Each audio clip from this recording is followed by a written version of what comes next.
Guys, do you know the entire conversation we just had right now? Like the whole conversation? Oh, you just joined now. Okay, cool. Yeah,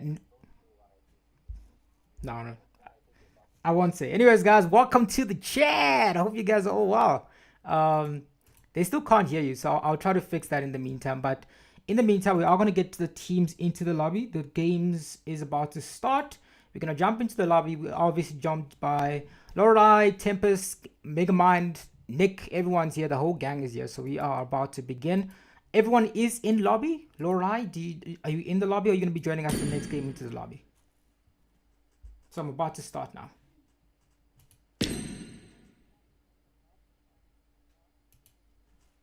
Okay, cool. That's fine. It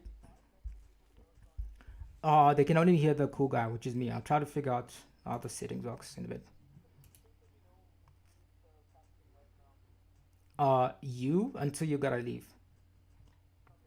Yeah. You, Tempest, Megamind. We're gonna do you and Tempest can go in the first round though. But yeah, I'm gonna start the game. That's what's more important. All right, cool. Is Tempest in the lobby? If not, Megamind and Nick can talk. No, it's fine. Tempest, you can join us the next game. Nick, you and Megamind can take us off for now. Yeah, you'll be audible. You can start now.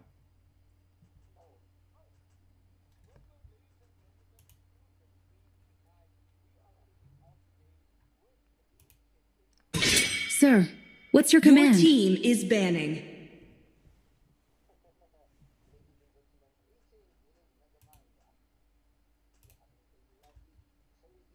This Monday evening. I will be your co-host as well as Nick. And we are looking forward to a very, very interesting match between Salvator Syndicate as well as not Gangbang, sorry. Gangbang is the next match, but Salvator Syndicate versus Supernova. Indeed. There's a lot of very familiar and popular names in these two matchups. Swag, Ghost Aurora. Ghost Aurora also a representative of the country, I believe, in Morocco a few years back. So there's some heavy hitters on both teams. And Salvatore Syndicate, they done pretty well in the previous tournament as well. Team is banning. Very true, very true. But looking at the way things are going progressing already, it does seem like both teams are already very, very excited for this first match. We do see two bans have came out already from either side. Salvatore Syndicate having banned out the Fanny as well as the Freya, definitely preventing a lot of dive coming out from the other teams, whereas the side of Supernova has banned out the Paquito, has banned it as well as the Marcel with that golden hour that definitely is quite annoying. Indeed. The Fanny being banned out is specifically for Swag, I imagine. Swag is a very good Fanny main, and Glue is the final ban for the first phase coming in from Salvatore Syndicate. Who is Supernova going to be banning out? That is going to be interesting right there to see. But again, you just said the Fanny was a target ban. I don't like the fact that they banned out the Fanny. I want Fanny gameplay, guys. But we do see Atlas being banned out as the third ban for the side of Supernova, ladies and gentlemen. Currently, the side of Syndicate quickly locking in the Belleric. We are going to see tons and tons of taunts coming out from the side of Salvatore Syndicate.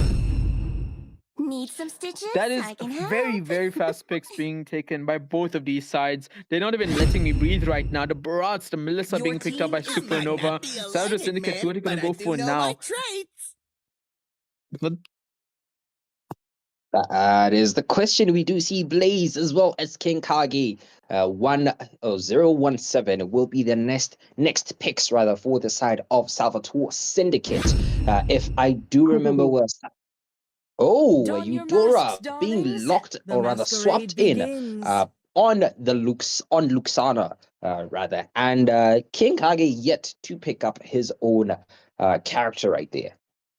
Eudora is such a popular pickup now, man. Along with the Baratsia XP lane, we're seeing more and more of that recently, and Moscow is the marksman being picked up by Spice. We're going to be seeing a very spicy matchup between the Melissa and Moscow. Even the fullest It is, Your the team Harara is being picked up Where by the the side skyline of counts. Supernova. Swag showing that you can ban my Fanny, but I definitely do have other heroes in my pool right there. And Supernova will be going in with the next two bans right there. I do believe this will be Marvy Willie. I do not know what that means, Wally. but yes, Marvy. Wily. your team is Marv. banning. Marvy. Maeve. Marv. Maeve. Maeve. Maeve. Let's go, Maeve. Maeve. Yes, Maeve. Maeve Wily. Swag is in my genre of junglers. Those who just love playing the assassins, they know what this game is about, and we're going to be witnessing that with this Hirara. I didn't cure the pain. Your team is hunt. All right, we do. Valentina being the next ban coming in from Blaze from Salvator Syndicate. I wonder what ultimate they're going for. Maybe just because of the Belleric. They do not want Belleric's ult being copied. I do believe Belleric is such a Welcome strong to the pick right now, greatest especially match with the show flicker of conceal time. play. Banning. We do see Harley actually being banned out by the side of Supernova right there. And King Kage will be the last ban for the side of Salvator Syndicate very, very shortly. But like I was saying, them banning out the Valentina was possibly them preventing the side of Salvator, or rather Supernova, from picking up more of the ultimates that could definitely turn the tides of things around. Definitely the Wrath of the Dryad would be one of them. And not really sure how the Spear of Destruction could be utilized by a Vexana, but they're possibly going to pick up more heroes specifically for the EXP, and maybe a jungler who have CC or huge AoE that can definitely be utilized by Valentina, which is possibly why they picked up that. But Your yes, team a is Minotaur banning. is the last ban for the side of Salvator Syndicate. All right, that is a pretty good bans coming in from both sides. Now, Maeve, Wiley coming in with the next pickup. What they're going to be going for? Mid lane is open, and as well as the roam position. Ghost Aurora, I know for a fact they are a mid lane main. So we might be seeing a roam pickup here, unless a swap is going to come into play. Always on the Oh, way. Matilda Your Airways being team picked up is by picking. Maeve. Very, very beautiful skin on top of that. We will see the next two picks from the side of Salvatore Syndicate coming in very shortly. I do believe they will be closing off their draft with these last two picks. Blaze and King Kage picking up possibly an EXP laner as well as a jungler, unless the Belleric goes EXP, though. That wouldn't be as common. And yeah. Yes, very surprising they went for Matilda with Aurora, though. I guess they really want to go for a very aggressive comp. Barat is available for the tankiness in EXP. I just worry about the overall level of their team if it goes to late game. The clouds are ever shifting, but this heart remains Blaze locking steadfast. in the Sora. We are seeing the reason why they Your team definitely is banned picking. out that Valentina right there. Definitely Ghost Aurora would have had a field time with two huge ultimates of this nature. The Sora as well as the Naruto, as I would call Lucas right there. But Ghost Aurora will be the last pick for the side of Supernova. Gosser allows picking up the Eve, at least from before. I do wonder if they're going to go for it again here. I doubt it, really. I do not think that Eve would be the greatest of pickups here. Oh, Ooh, currently Lilia. Lilia. I mean, Lilia feels a bit decent, I guess. She does have continuous damage. Could definitely do quite a bit. Though I don't like a Lilia against Eudora, to be honest. I Time for agree, I the agree. But they did show. decide to Some go for it. fun. That's a lot of aggressiveness and damage coming in from the side of Supernova. So if they have a good early game, it might be game over already. But can Salto Syndicate stay alive and keep the game going for that late game where Moscow pops off, where the Eudora is going to become a menace to deal with? We will be finding out here right now. Yeah, let's go. Yep, today, right now, ladies and gentlemen, Monday evening, the first match will be between Salvatore Syndicate as well as Supernova. Again, it is myself, for anyone just joining, it is Nick and myself, Megamind, who will be your casters for this first set of matches. So sit back, relax, and enjoy the peak match that is about to take place. Yeah, man. What team are you supporting this game? For me, the answer is obvious. I don't know what obvious is, but I will be supporting Supernova. I really Oh, love the Matilda pick. I'm also supporting Supernova purely because of their squad name. What? Okay. All right. Well, not exactly the response I was hoping, but I really just love the synergy that we have right there. Barats is quite a bit slow, but when paired up with the Matilda, can definitely move around the map a lot faster. That's gonna allow for better engages in different team fights and stuff. And again, the Herrera is just someone who is so annoying to deal with. The immunity, the bit of CC she does, the AoE, everything of that nature. Lilia will be continuously peeling the side of Salvator Syndicate. But Salvator Syndicate isn't completely in the gutter. They do have a very solid lineup. The Sora coming in with those clouds right there. Beleric with the Wrath of the Dryads right there. It's just a mishmash of CC with Eudora coming in. It's gonna be a fun one, ladies and gentlemen. It is, and we are off with the game. Currently, we do see the better average rotations how we're expecting. Hirara going for the small creep, with Lucas also going for the small creep. If you guys are not doing this, then what are you doing? This is the new meta. Very true, very true, very true. We do see just Matilda giving a bit of vision, not getting a bit of, but actually poking the Eudora quite a bit. Lydia also poking Beleric. Beleric might be forced to go back to base at this point in time. And man, they are just doing a good job of zoning, starving the Eudora off her minions right now. There she goes, tries to get a bit of experience, but is still denied that major experience right there. Oh, Lucas going in, trying to do some damage, but he will not be able to secure a kill in that instance. It's a fight for the little wonder right now. Who's gonna get this? Swag doesn't. Ooh, he does have his retribution. So does the Lucas. It's a full-on fight right now. No one goes down. The retreat goes to the Lucas as well. King Kage coming out with the little wonder there. Wow, man. Already quite a bit of action just taking place in the first minute or so, man. The aggression coming out from both teams is interesting. Having a quick look at the top lane, though, we do see a Sora or Luffy is being dominated by the Dino combo Barats, as well as Detona right there. Meanwhile, on bot lane, Muskov getting quite low because of the Melissa pick right there. Definitely the side of Supernova does seem to have quite a bit of aggression. Melissa might actually be picking up a kill. No, she does not. A dash from Muskov allows her to escape. That was so close. I believe Spice took a big risk there. Luckily, he didn't have to regret the consequences, but Melissa is going to pick up quite a bit of gold from the bot lane gold plating. Meanwhile, Hirara did start off with the objective, the turtle there. Seems like he's just waiting for the perfect opportunity. Matilda's not there. Swag might be looking for a cap. He is going to opt to escape, playing it safe for now. Meanwhile, in the top lane, lots of trouble. We do see Bharat nom on the Sora. He eats the cloud. The cloud might be killing the dinosaur here. Yes, it does. First blood going into the hands of... Actually, 2 kills. There was another kill that went down as well. Both into the hands of Salvator Syndicate right there. I do believe it was the Matilda that also went down right there. Didn't see who picked up the kill. It does seem like, though, it was King Kage on the Lucas. So definitely quite a bit of farm for him right there. Actually wants to invade with the Beleric right there. And it seems like the Hirara they is might just... need a pause. I think it needs... No, never mind. Lilia's back. Lilia was not moving, so I thought they need a pause. Oh, ultimate coming in. Lucas with another kill. The blue buff is in danger, and it will most likely go to the side of Salvator Syndicate. Unless... Ooh, Hirara goes down thanks to the Wrath of Dryad coming in from Beleric.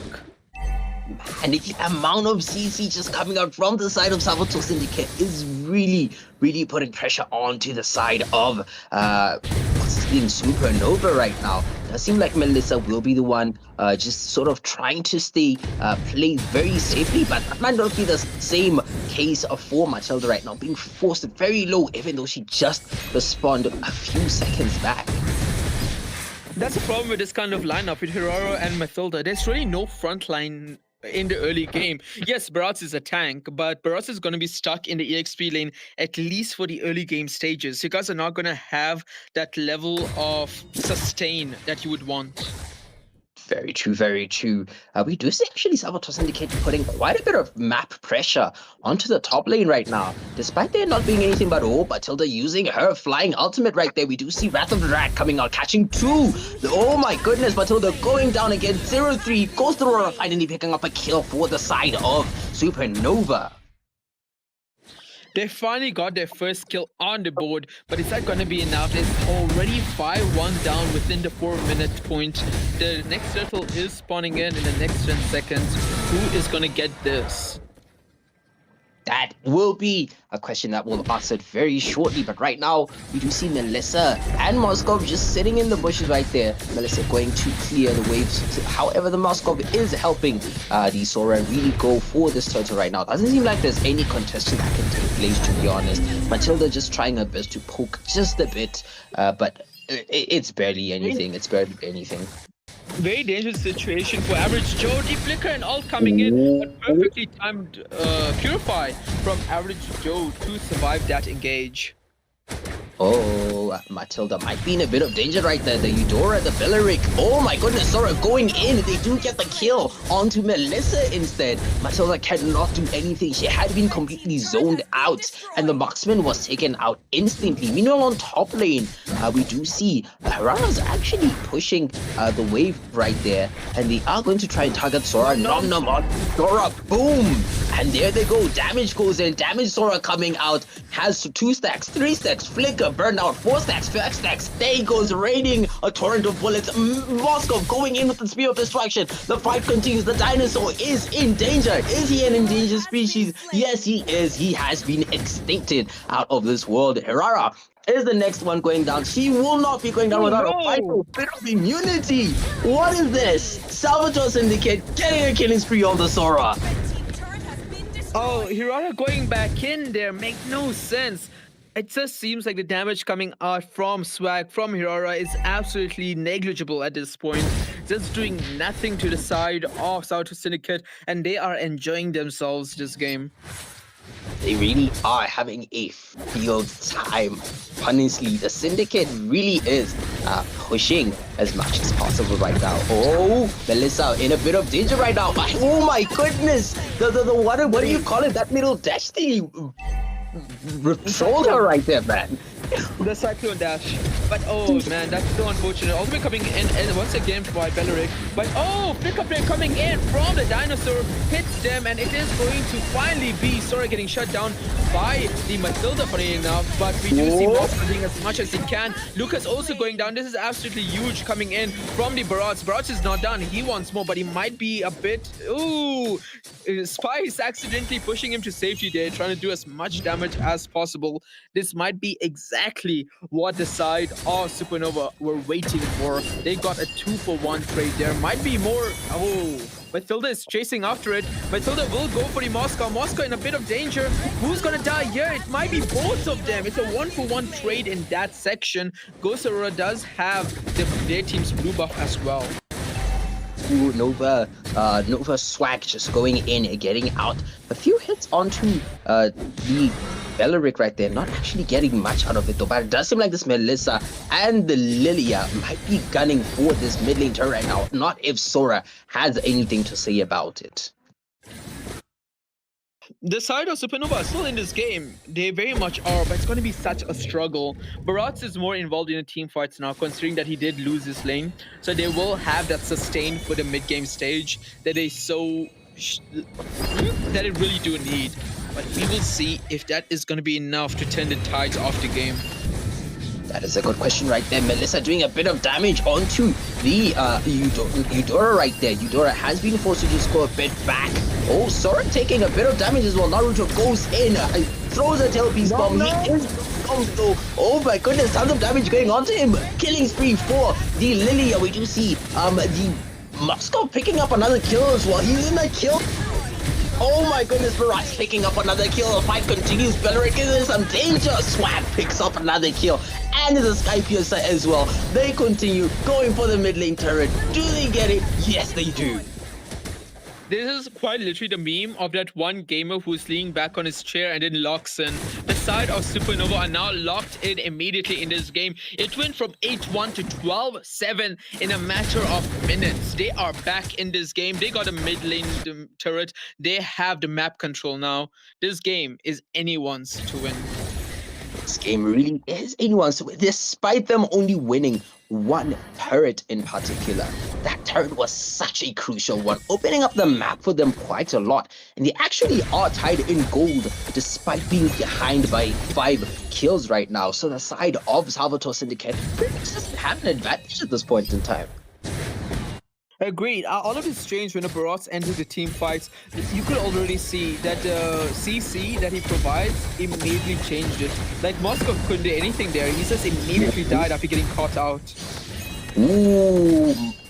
Sora not able to catch anyone with his ultimate right there. Definitely a skill that has been expended. The poke continues onto the Belleric right there, trying to get him a bit lower before a possible contestation of the Lord right now. But Belleric might be overstepping, to be honest. Does he have his flicker spell? He will have it very soon. Yes, 4 members of the side of Salvator Syndicate, not Salvator, but rather Supernova, are in mid lane right now. Can definitely do some damage to this Barrett. Nom onto the game. How does it taste? It tastes like he is going back to base. But oh, yet the fight continues right now. Oh my goodness, the Lilia is in a bit of danger. Black Fuse has been used. Sora did use his, not Sora, but Naruto has used his ultimate. Swag picking up a kill. The fight continues right now. Average Joe picking up another kill on the Melissa. The fight continues. The pursuing Blaze. Blaze will go out in a blaze of glory. 2 Swag picking up a killing spree and a second, or rather his 20th stack for the Sky Piercer. And now that was a 3-0 exchange. Supernova will easily be able to take this objective here unless the Belleric can pull off a miracle. It's funny, all of this started because they engaged the Belleric, and Belleric is the one who survived and his teammates all died. I do believe they really should have sold out at that point right there. Belleric had went in, and it wasn't the best call. It really wasn't the best call. They would have had a better chance letting him go and pushing other lanes, just as we saw the Moscow deciding not to engage in the fight and go to push the top lane. Already, not the top lane, but the bot lane. But the bot lane had already went, so he really didn't benefit that much from that act. 100%. Oh man. Guys, this game started off in like an 8-1 deficit, by the way. This is a comeback for the ages, at least judging by how the early game went. The Lord is marching in. We do see mid lane might be starting another team fight. Flicker is available for Belleric though, so he can pull off an insane set if he so chooses to. That is up to him right now, but on top lane, Sora in a bit of danger right now. He is being chased by the Herrera as well as the Dinosaur. Mid lane, the turret has not went down as of yet, but the top lane first tier turret has been able to go down. The side of Nova definitely capitalizing from that Lord. In not too much capitalization, but it is still something nonetheless. They are still going for something. Oh, Belleric has been forced to burn the flicker and to go back to base right now. Very unfortunate. The flicker was used to escape instead of to engage there. Sora going in, but Sora, buddy, you do not have any backup there. Blaze in trouble. He's forced to use a flicker to survive. The same can happen for Lucas. Guys, that Naruto got absolutely decimated in seconds by the damage output from the side of Supernova. They're not done. They want the mid lane inhibitor as well. Melissa is just going straight for it. Belleric coming in with the ultimate. Hits nobody other than the minions there. And the turret finally goes down. That is the first inhibitor of the game going to the side of Supernova. And look at their minions. They are still standing quite strong in the mid lane section. Supernova just absolutely dominating things right now. You saw how they melted not the Sora, but the Naruto, showing him that he does not have the plot armor. This is real life. This is not an anime, ladies and gentlemen. And you definitely could see that right there. But we do see, it does seem like the priority is on the top lane. Eudora did use her ultimate, not actually catching a very good exchange though. We do see Blaze going in. Luxana finally able to secure that Eudora right there, and the team decides to pull back from that. Finally getting the Melissa dead is huge for the side of Salvator Syndicate. If they can use this opportunity to just engage. Remember, now they are 5v4. They have the number advantage, and the marksman isn't there. The main damage dealer is gone from the side of Supernova. But it seems like they're going to use this opportunity to try and stabilize the lane.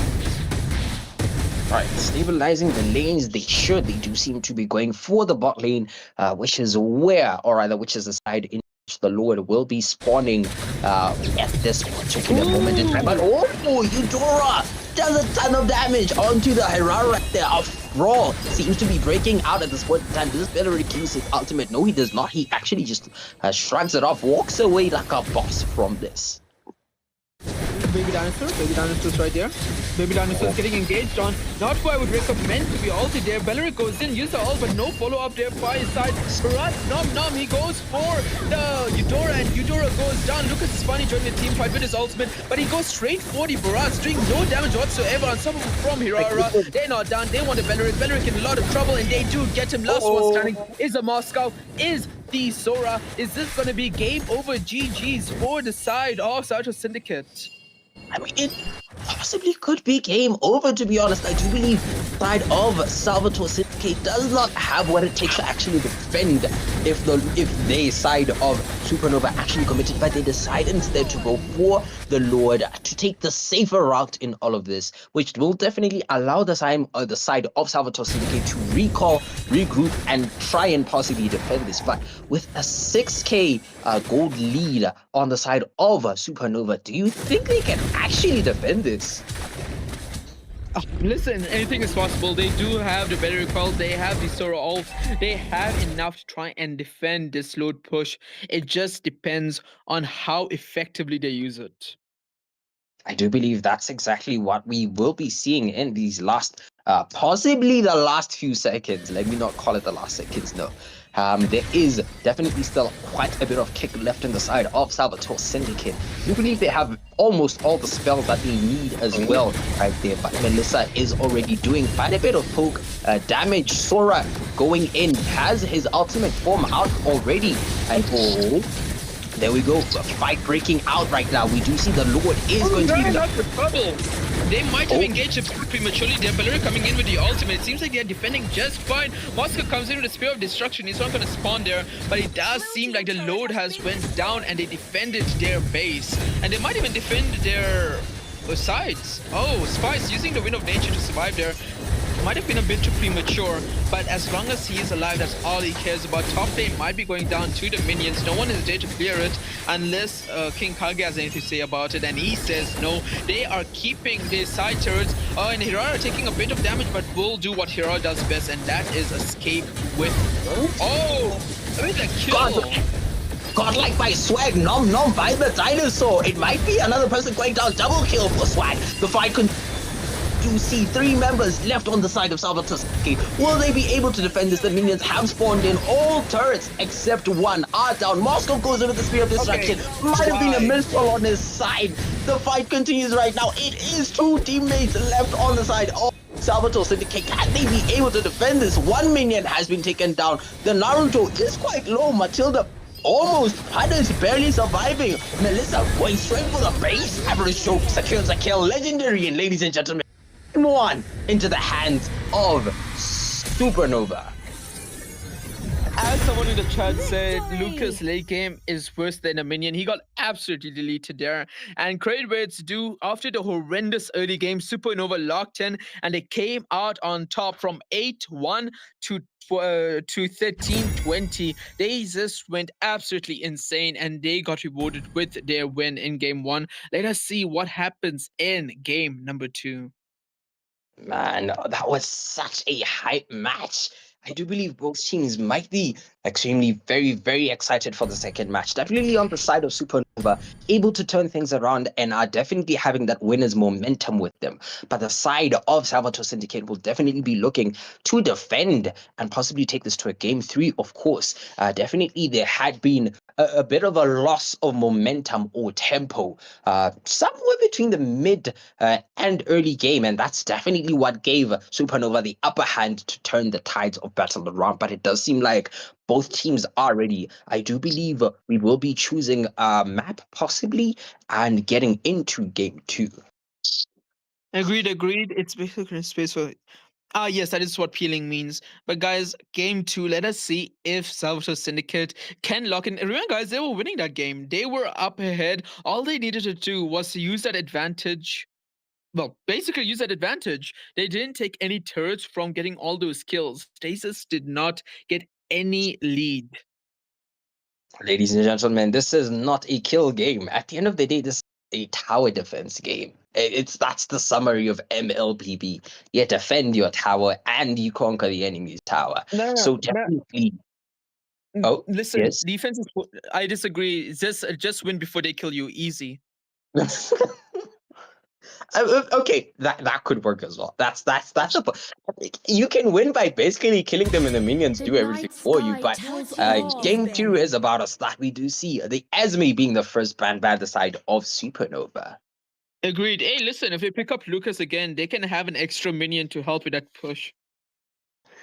Yeah, that is just brutal. That is just brutal, ladies and gentlemen. Salvator Syndicate going in with the next ban for this match. Question is, will they be banning still based on Swag's Sir, potential? what's Or your will they command? ban... Our Oh, yeah, team is definitely. banned. They decide to ban Swag's potential, yeah. Guys, it doesn't matter. You can ban the Fanny. You've seen how Zirara was. He absolutely cooked. He got a legendary. Ban as many assassins as you want. But to be fair, I'd rather go up against Zirara than a good Fanny. I love... guys, please let me see a Fanny. Please let me see a Fanny, please. I'd be very much interested in seeing some peak Fanny gameplay, MPL type of action, you know, M8 series. I want to see a Kyrie, guys. That's exactly what I'm after. But we do see Nom Nom being banned by Supernova. Understandable. Guys, give the Filipinos who clip us a reason for positivity, you know? Like, damn, SA Fannies go this hard? Question mark. That would be such a peak title right there. Salvator Syndicate going in with the next ban. Blaze will be the one banning. They're banning the Melissa instead. Very interesting ban. Average Joe's Melissa being banned out this game. All right, understandable. Melissa with that Purify was definitely something they couldn't deal with that effectively. The damage was also unreal in the late game. Very true, very true. We will be. I don't believe they can ban everything though. At the end of the day, you can only ban so much. I honestly feel like it depends on you pick your poison basically. Are you able to deal with the Melissa? Can you find someone who can deal with her? Oh, Supernova banning out the Hirara that so much carried them last match.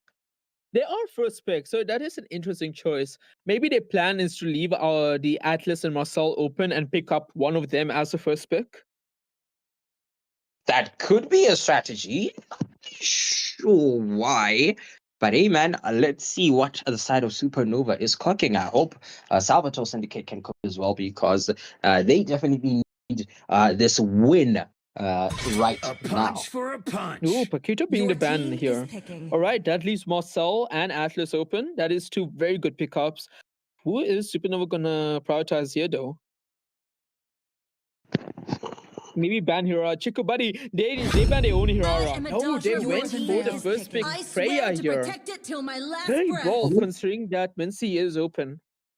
And We did see Freya actually being banned by not Salvator Syndicate. Was it Salvator Syndicate? I'm not sure. But Freya was banned in the previous match, and we do see Salvator Syndicate picking up the Atlas and showing the Angela. I do not think they would be picking up the Angela, but definitely they did lock in the Atlas.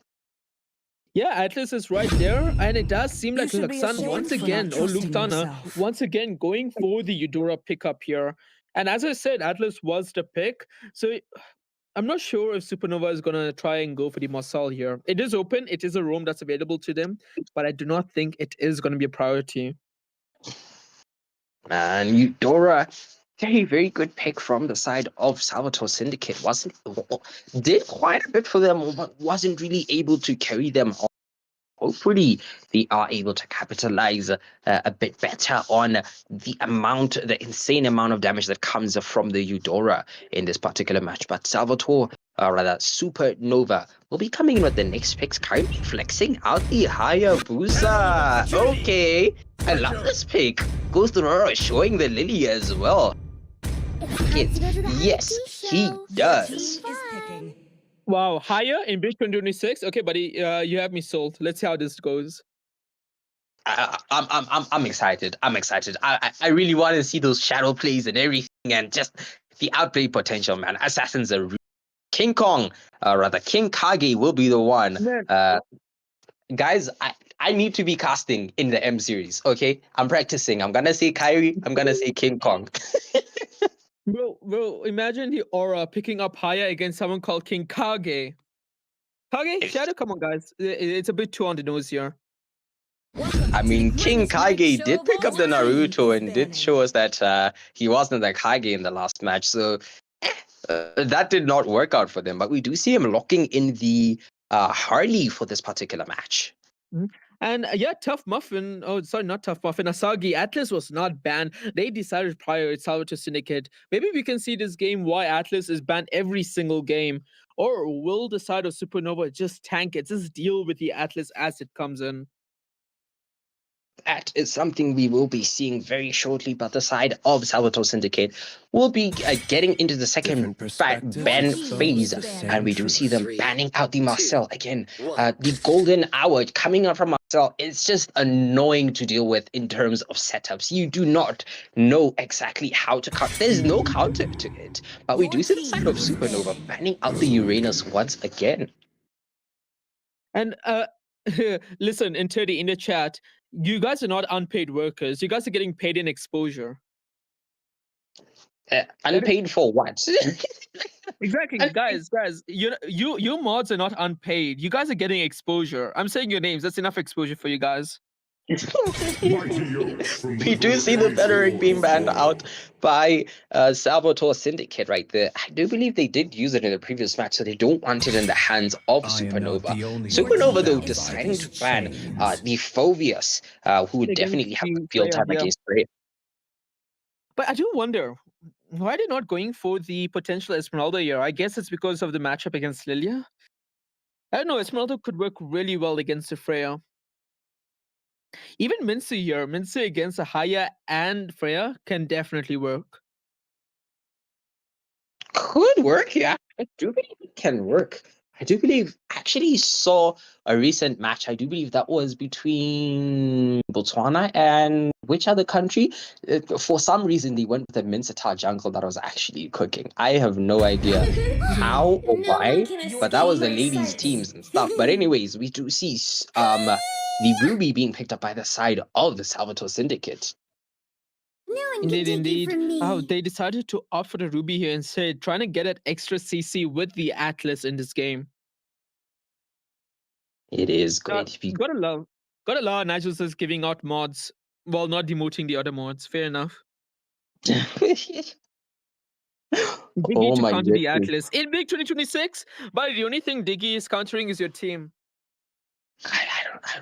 I really don't see the use of a Diggy, to be honest. Diggy got nerfed hard. His ultimate used to be quite powerful, but now it's just disappointing.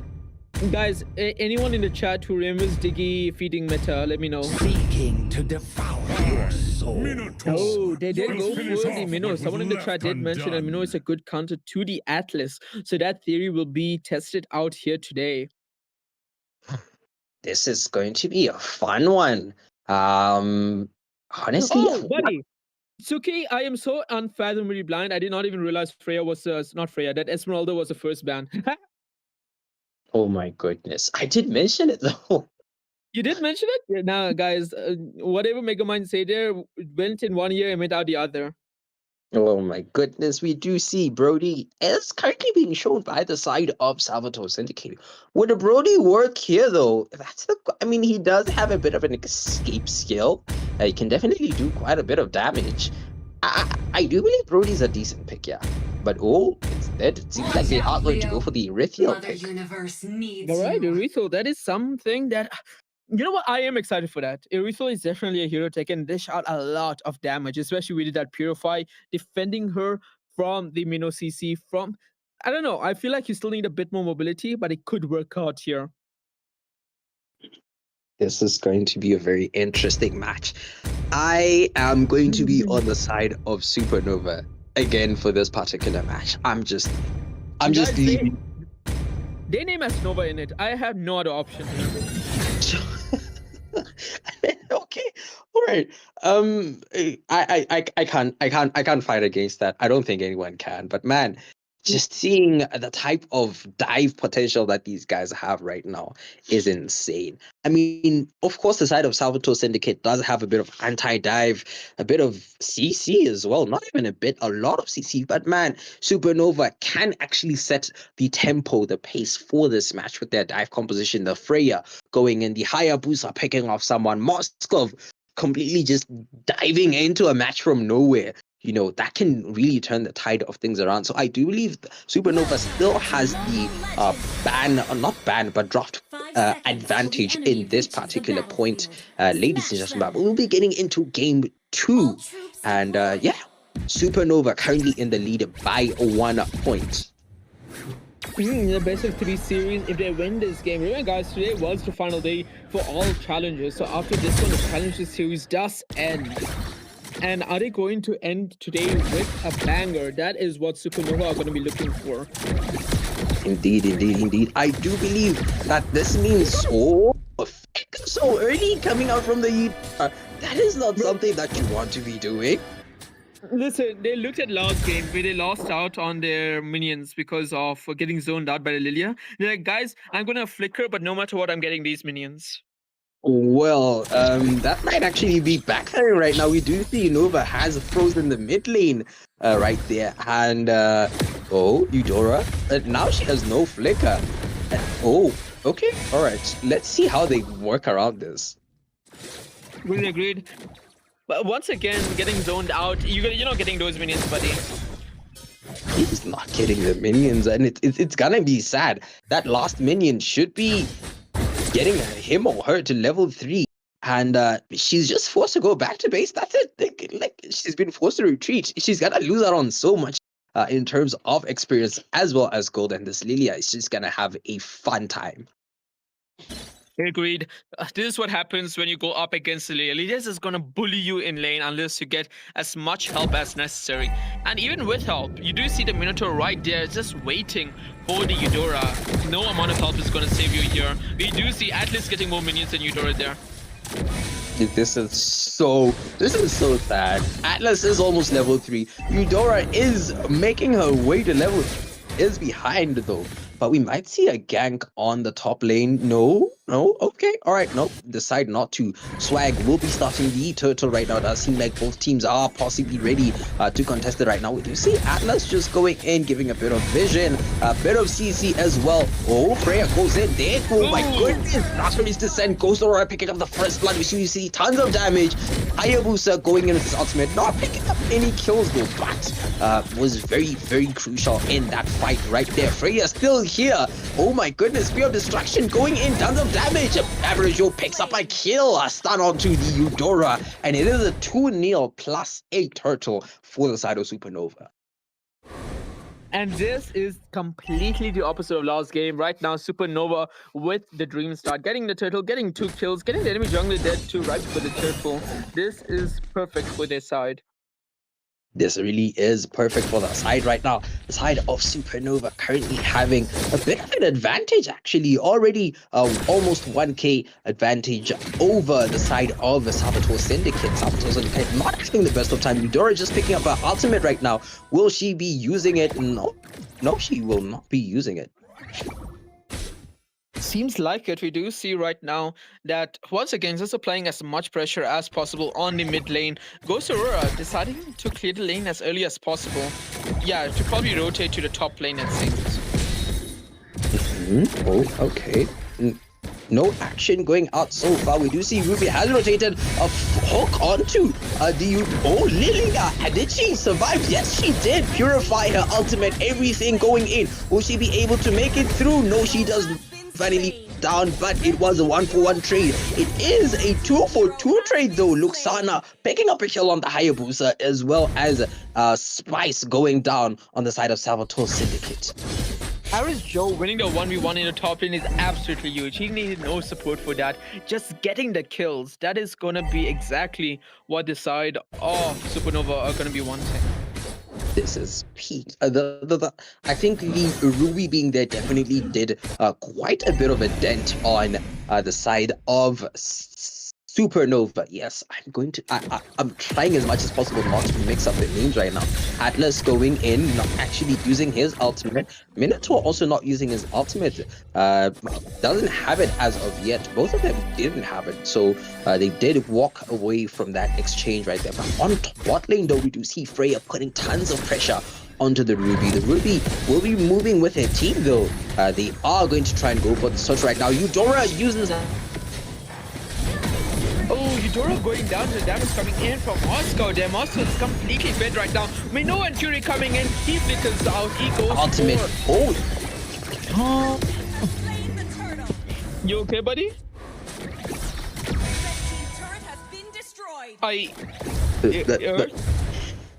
One, two, three, four. Can you hear me?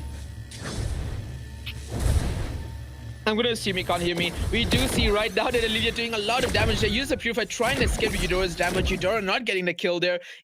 Again, guys, look at this. Just about 5-minute mark, and they already lost their mid lane inhibitor. Am I back? 1, 2, 3. Testing. I think I should. You're back. Okay, there we go. Just network acting up, ladies and gentlemen. You cannot spell paradox without the pause, even in the caster's network. But what did I miss so far? 2 kills onto the hands of Supernova. Definitely pushing up the game on their side. I do believe they did take the other turtle as well. They did. I'm pretty sure they did at least. And they did take the mid lane turret as well. Man, this is like you said earlier on, this is definitely not what we saw in the first game. Oh, Freya has okay, no, nothing. Okay, we pretend like that never happened. This is took that. Yeah, we pretend like that never happened. We move Average Joe picking up the top lane turret though. That is the second turret into the hands of Supernova right there. Indeed. Meanwhile, in the mid lane, we do see that Freya might be in a bit of trouble. The Atlas goes in. We do see Eudora already using the ultimate, but Purify comes in from the Freya. Freya goes out. Now she's going back in with the backup. Atlas comes in with the fatal links, but that might not be enough. There's no backup for the Atlas, and this might be him in trouble unless Eudora has anything to say about it. And Eudora does, saving the Atlas's life, and now Bryce can survive. Oh, okay. Oh, it did seem like the side of Supernova was going to go for the buff, but instead the Ruby came and provided just that zoning potential, allowing the Harley to pick up his buff right there. King Kage will be picking up their buff from the looks of it, but the side of Supernova will be going for this turtle. It be uncontested so far. Looks like the side of Salvator Syndicate can't do anything about it. Minoa and Fury catching one. Only the tank, and he will be shredded to bits. The fight continues, and oh no, the fight disengages though. Yeah. Was that a flick play coming in from... Yeah, no, never mind. Oh no, it was Ruby did use flicker. A Ruby did use flicker. Oh, so close. The Spear of Destruction almost hitting Erithel there, but Erithel recalling in time. Alright.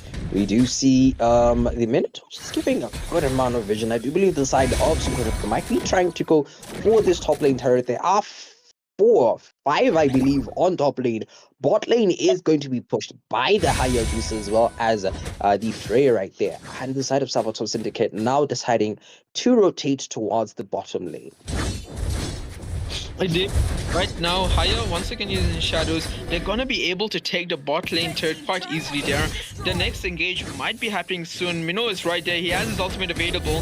His flicker is not, however. Oh, but Ruby comes in with the ultimate. Minnow and Fury coming in as well. Kikage in trouble. He escapes. The same cannot be said for Ruby. Ruby goes down. It might be a flank from both sides. Atlas in trouble. We do see the ultimate from Moscow going in for the Harley there in the back line. Atlas also goes down, and it seems like Freya is gonna make it out alive along with the Moscow. What a spear of destruction there. Did you say Moscow or Moscow? Buddy, I say both of them. I can't be wrong if I keep saying it. Oh, we do see tons of damage coming onto the Eudora. She is not going to be being punished for diving in so much.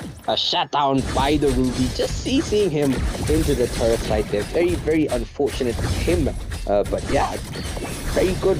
So far, the side of Supernova is definitely making so many good plays, so many good pickoffs that are just landing them very well. Especially the Gascom is playing so well. Oh, agreed. Moscow has been dominating this lane again, but and because of that, he's fed enough to try and do everything else. Ooh, Valkyrie's Descent goes in, picks up a kill. He continues. Spice will be another one picking up a kill for the side of Salvator Syndicate. They have disengaged. It was a 1-1 right there. It was the fighter for the fighter. Yeah, fighter actually. Oh, Harley might be in a bit of danger. He goes down. A turret goes down as well. And the side of Salvator Syndicate actually slowly crumbling under the pressure from Supernova. Nothing slow about it. Right now, this is a free load for the side of Supernova as well. And looking at the chat, sphere of distraction indeed, ladies and gentlemen. But yeah,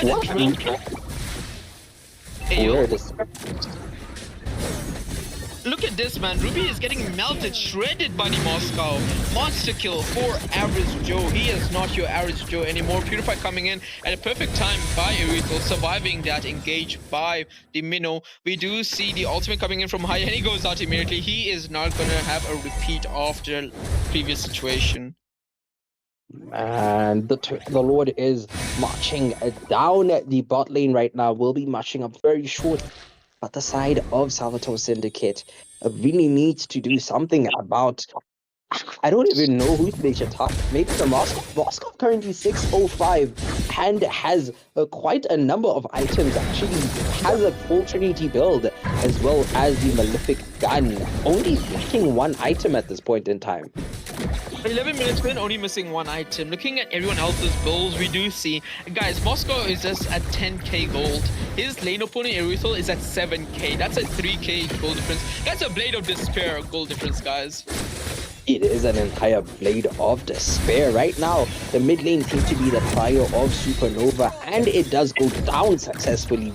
Definitely opening up a lot of potential for future plays for the side of Supernova. Salvator Syndicate, though, not actually picking anything through. Oh, but Swag has picked up the kill on at the bot lane right there, and he continues trying to get the mid lane, or the bot lane turret will not be able to get it.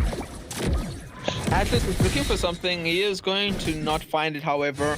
And yes, Swag getting a kill with full style points there. The mid lane is gone. The inhibitor did fall. The same will be said for the bot lane inhibitor, unless some miracle can happen. And no, the turret goes down thanks to Moscow's damage there.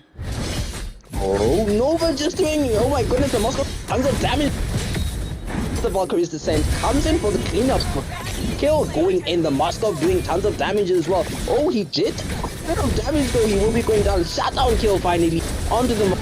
Oh my goodness, Luxana picking up a kill. That is a 2 for 1 in favor of the side of Supernova, rather Salvator Syndicate. Might be able to pick up such crucial kills and allow them to defend quite a bit easy.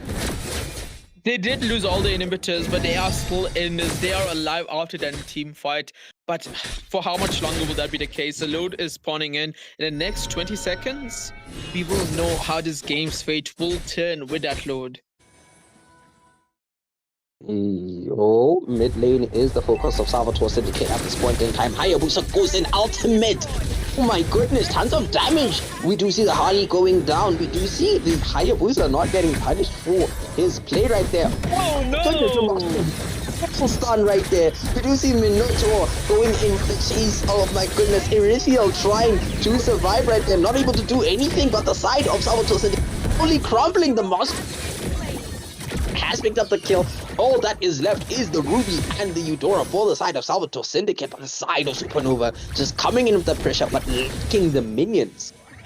Oh, Hayabusa going in. Yes, it does. It is Gostororo actually picks it up, and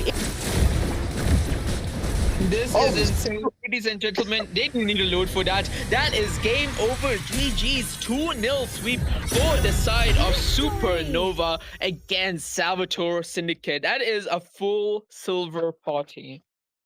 Silver versus gold, man. This is such a clean play from the side of Supernova, who will be defending their position. I do believe the side of Salvator Syndicate were the ones that were challenging them for the upper bracket. However, this means that the side of Salvator Syndicate will not be able to proceed into the top 60 teams that will be playing within the MSEA Cup.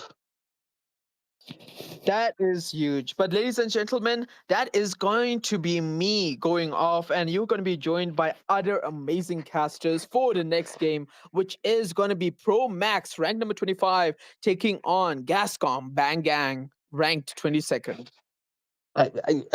You see, me and you, actually, we think alike. I think we share a brain cell because we keep miscalling this team's name.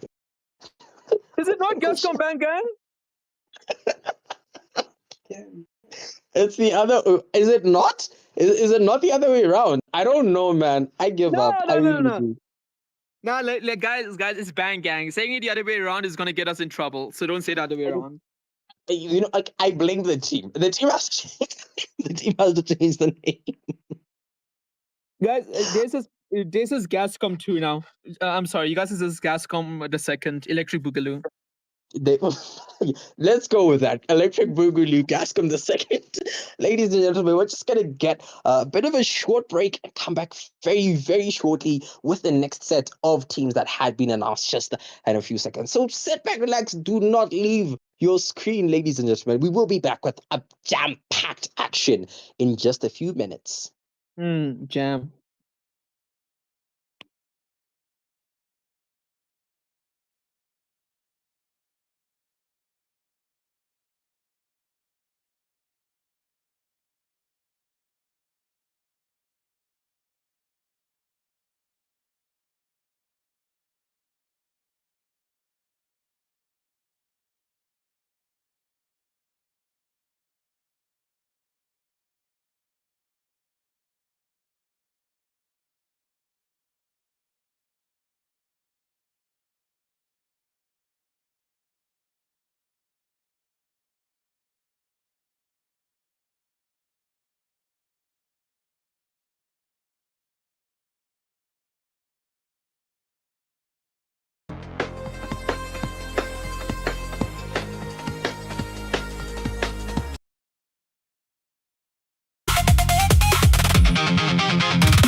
I'm gonna leave you all to Tuki and no, not Tuki. Tempest Sky. Tuki is the one that's playing.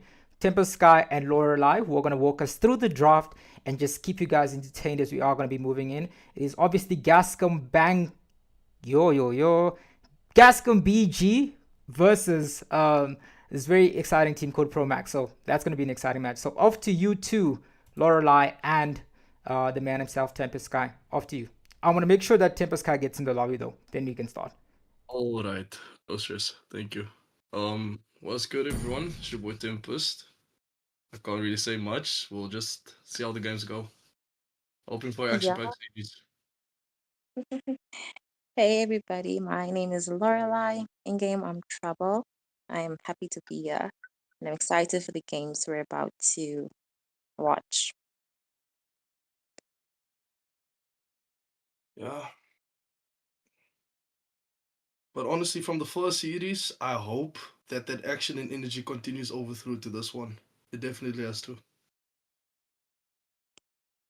I feel that it definitely will, because I know Tsuki and Mao Sama, I'm not sure if we're pronouncing it right, and they know how to.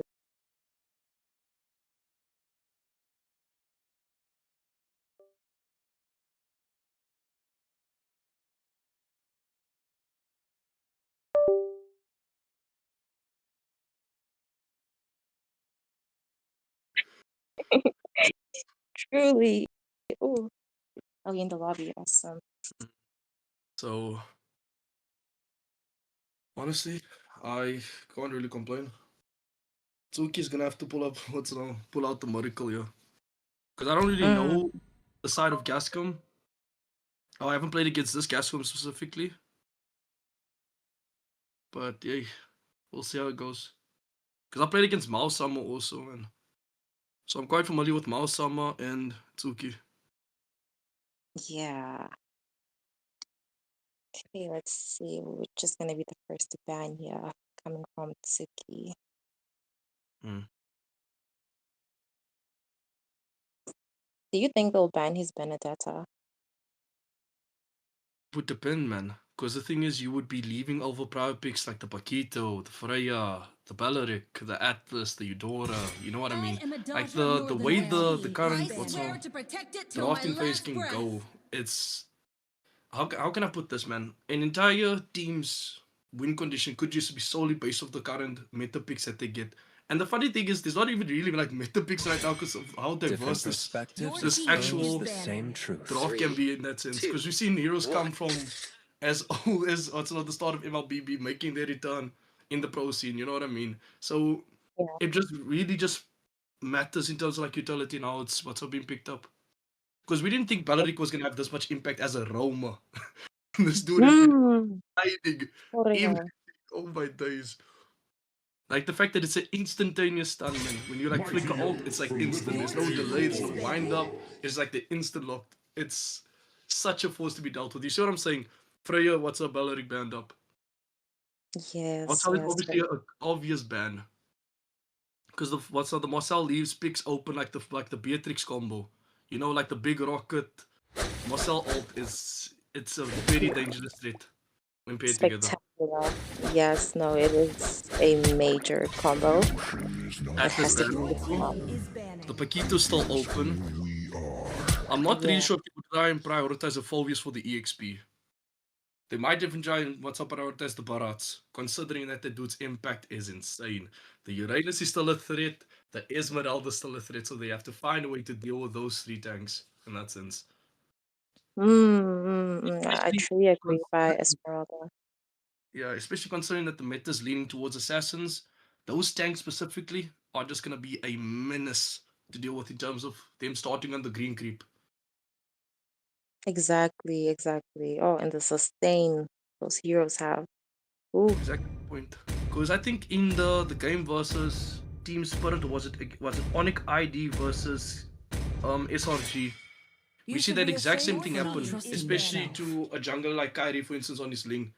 As mechanically gifted as he is, if you get invaded on the green creep, level 1, it might be chai for you for that side of the jungle. Honestly. Regardless of whether Yeah. you get the damage the Need damage some stitches? reduction or Your damage team is increase, picking. it's still a hard fight to fight. Truly, I totally agree. But Oof, Melissa back though, what would they want to then pry for the gold lane? Because Melissa's I got the love range. There's things like the carry, for instance, the Claude, Granger Even the even. Your They pick up team the is Irara, picking. perfect. But then leaves the Paquita Before open. the scattering That's just the only pass. issue now. And Oh Paquita will yes. be a very big flex pick. So it's going to be very hard to kind of really draft around it, man. Considering that the Paquita can go gold, EXP, or even jungle at that point. The sky So is just take the the Mm, card. oh, and and I shall Kaja. Ooh. reforge its I glory. like this. Let's go.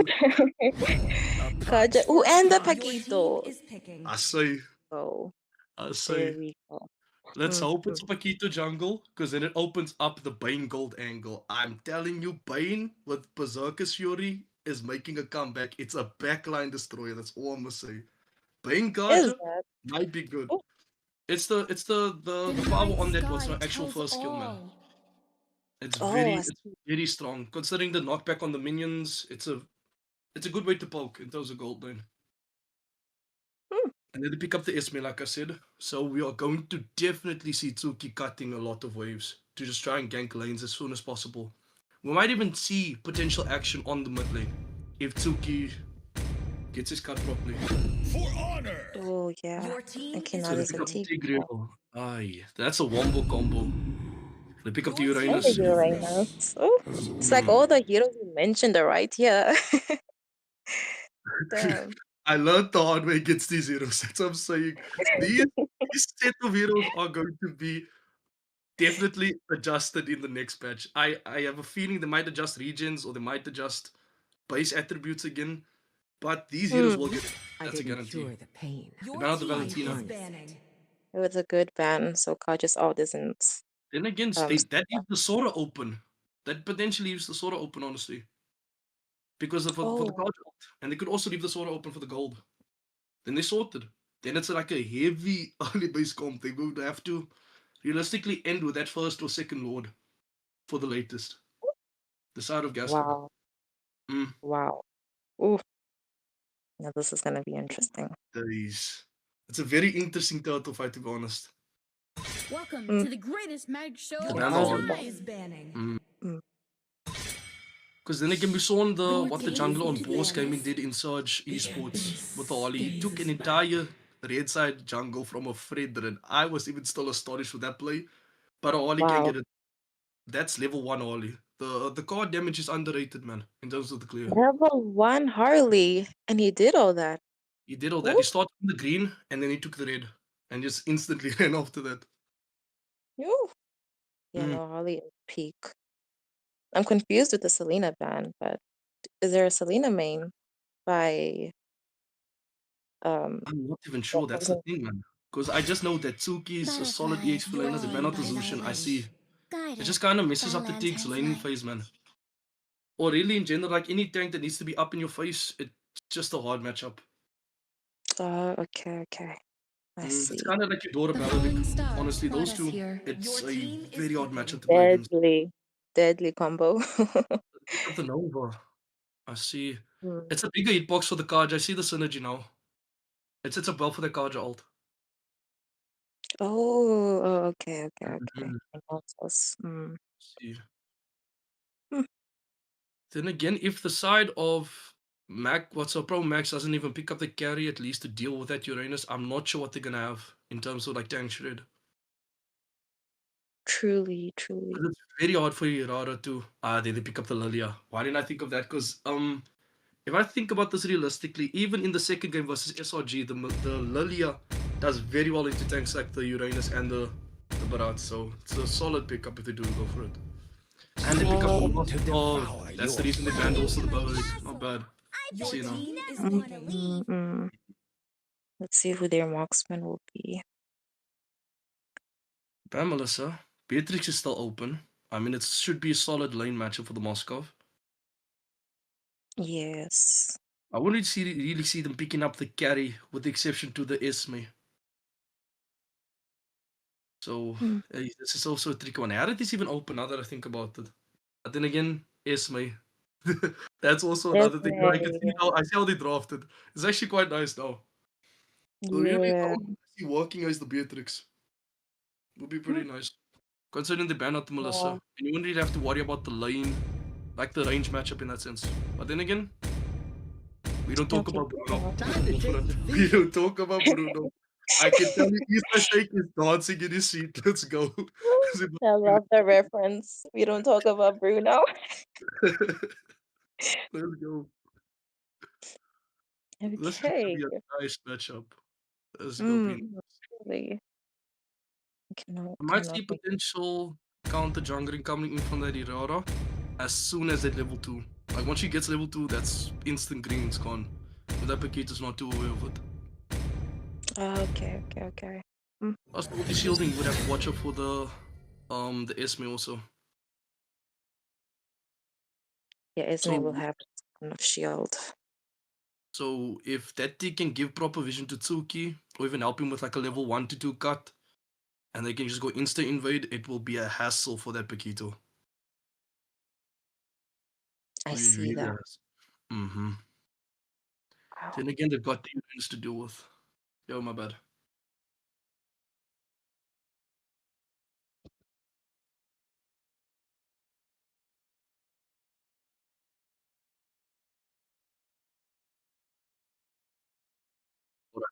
Thank you, Nigel.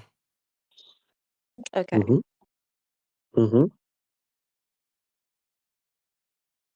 Welcome to Mobile Legends. 5 seconds till All the right. enemy In reaches case the we were battlefield. in order, Smash them. Unc Nigel was doing something, but ladies and gentlemen, we are back. Game 1 between ProMax versus Gascom. I'm gonna call them Electric Boogaloo too. It's I'm not. I'm not saying. I do not often get myself in problems, ladies and gentlemen. But I am not alone. I am with Lorelai, who actually sounds like a brand that I know of. It's L'Oreal. L'Oreal's the brand I know of. Oh, Yeah. yeah, that's the one. Is your name inspired by that by any chance? No, it's inspired by a character in a book I read. Ooh, interesting. Okay, but oh my goodness, First Blood already coming out. The Lilia taking tons of damage, or rather doing tons of damage onto the Novari. Again, Novari that she can offer very early in the game at this point in time, and she was punished for it. Surprisingly, though, she does have Flicker and did not utilize it. I'm not really sure why she did that. I agree. Yeah, this is going to be quite an interesting match for the side of ProMax. Is already having a bit of an early game advantage right there in the mid lane, but right now the concentration seems to be on the bot lane, are rotating toward the Tsuki is on the Esme right there, just being a nuisance as well, surviving, thriving, just doing his best. Tigreal missing the Kaja right there, the revamped Kaja looking very, very good right there as well, ladies and gentlemen. Okay, we might see a potential play very, very soon. Meanwhile, on bot lane, we did see Moskov just get picked off quite a bit there. We might see Hiraro go in for the Moskov spear of stunning, going to stun. On top lane, though, we might see a kill on Tsuki. And ladies and gentlemen, a kill for the side of Gascom. We might see another kill right there in mid lane. Tons of action going on everywhere. Lilia missing her last hit right there. Ooh, Pagrito goes in, does some damage. The flicker coming up. The Uranus, he is unable to do much at this point in time, but it does seem like the side of ProMax's will be securing this load uncontested. The Novaria is quite low. Not the Eudora, but the Esmeralda doing tons of damage in the backline right now. Pagrito has been forced to go back into the tower. However, with Akaja on his side, he is able to disengage, and the rest of the team is able to support him.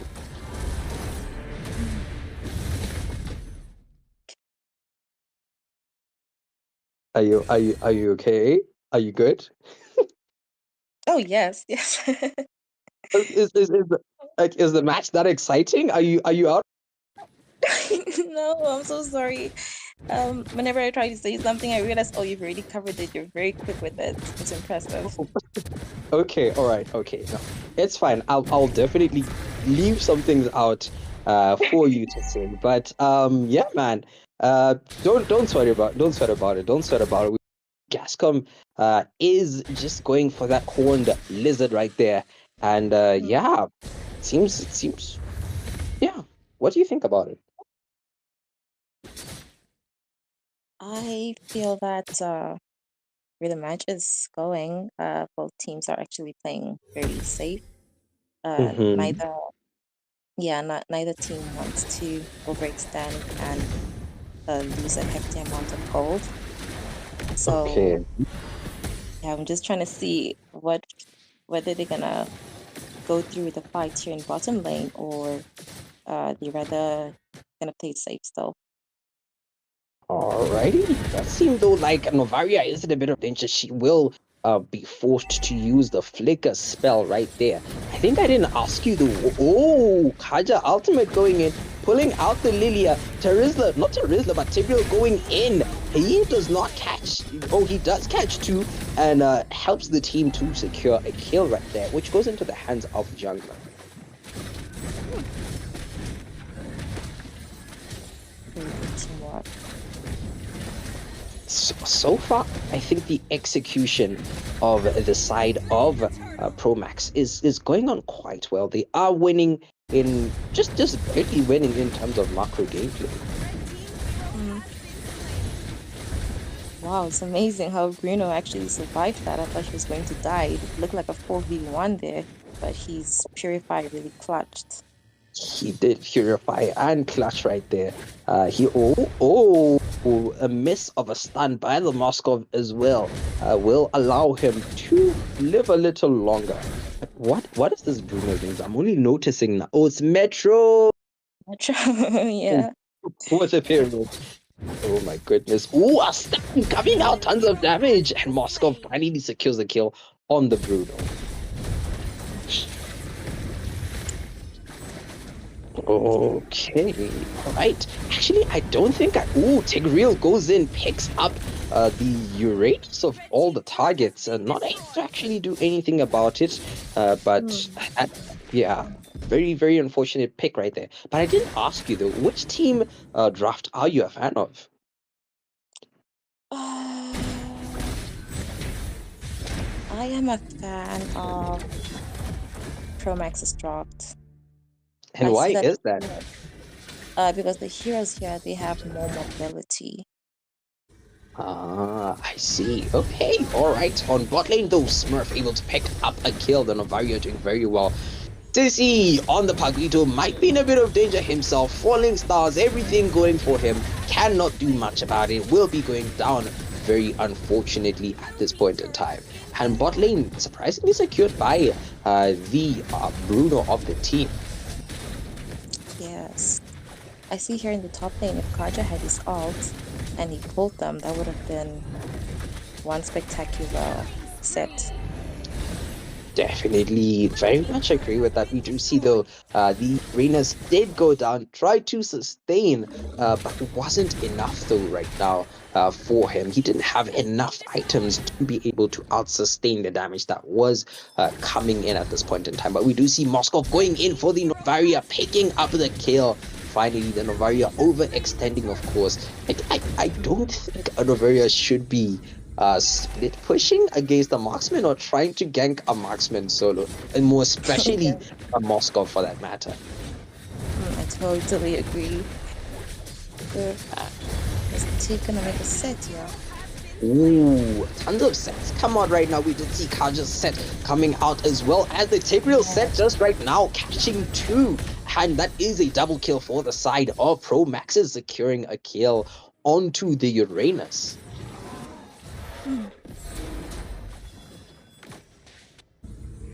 Kaja escaped there with a speck of HP. Just by the breath of a hair, man. I very much agree with you on. Actually, having on top lane a bit of action between Paquito as well as the Ryu right there, the Paquito, or rather Paquito as well as Esme.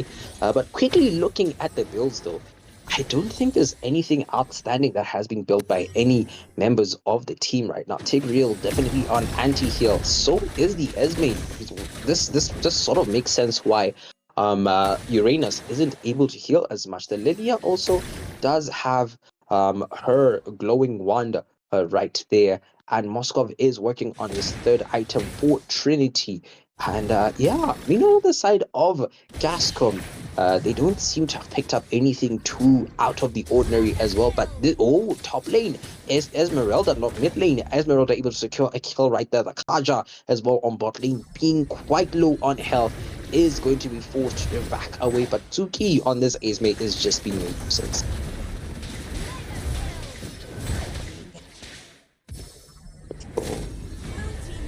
Your CC picking up a kill right there. Beautiful stuff coming out from the side of Gascom. They are showing that they do have the potential to fight back right there. But man, is it enough right now?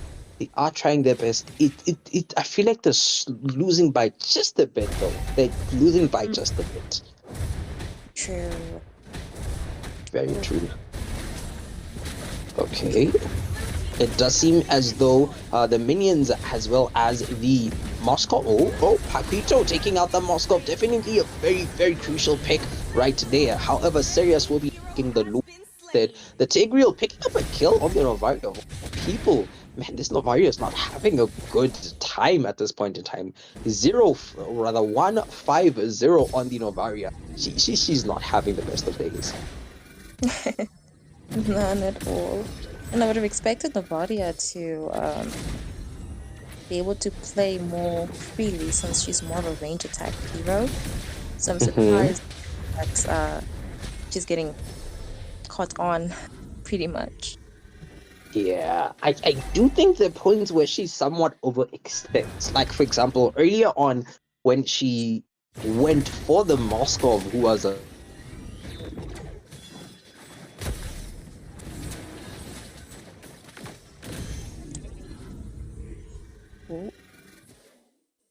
Oh. Okay, okay, we can see how the Lord is about to take an Invicta. Gascom has not put an interest to stop it. They are still initiating fights. And then we see Hirara. Okay, she goes. Okay, Esmeralda is as much as she can. Am I back? Am I back? Oh, yes, we're back. Okay, alright. Network just out, man. But whoa, I'm serious. Picking up another kill onto the Paquito.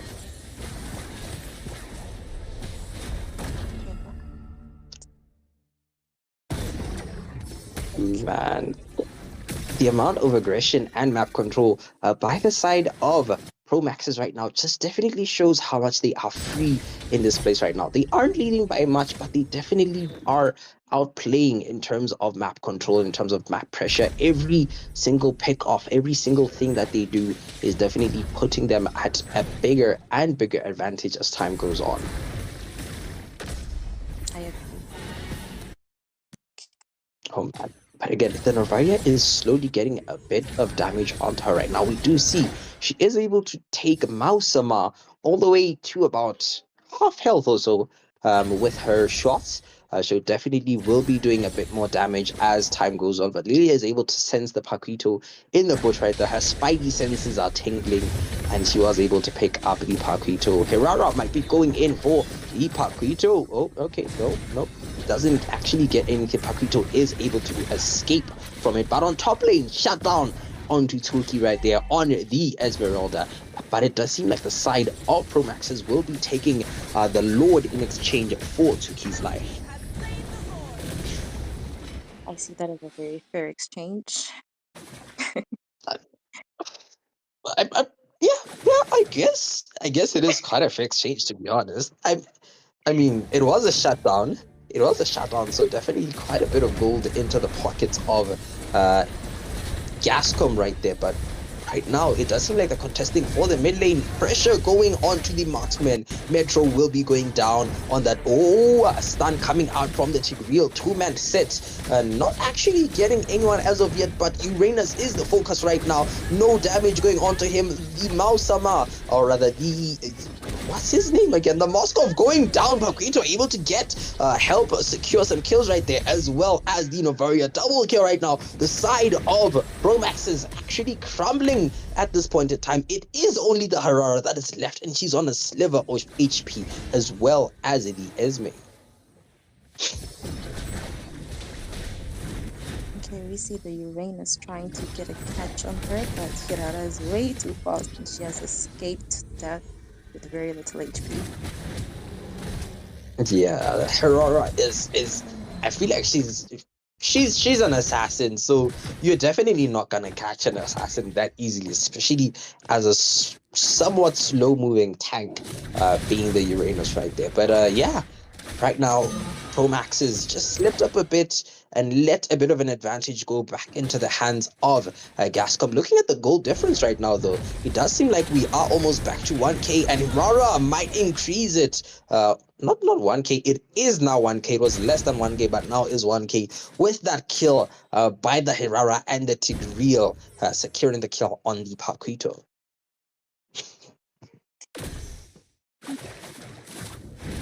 Yeah, there could be an epic comeback, yeah. I do believe there's a potential for an epic comeback here. I mean, the goal difference isn't that much. It's still 1k. And in terms of turrets, they're actually equal in terms of turrets. So it's just a few misplays here and there. However, their macro is able to get them back where they need to be.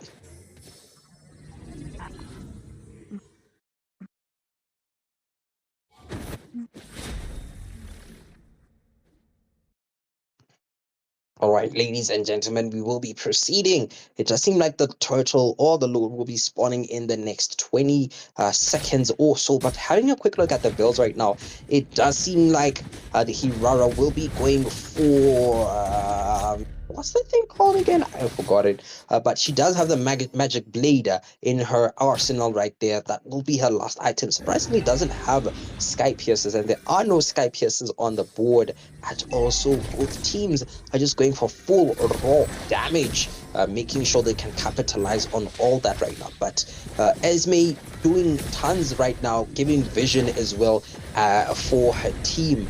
And oh, Tigreal going for the backline passive, or rather not passive, but Purify has been proc for the Bruno. The fight continues, and tons of action going in. Will the counter catch someone? Yes, he did, but no kills secured out of that right now. We do see, however, Bruno will be able to secure a kill onto the Moskov, and Hirara trying to go for the backline will secure the kill onto the Novaria. She is trying to escape right now, pursued by Apakuja as well as Uranus. There's no way they are catching her.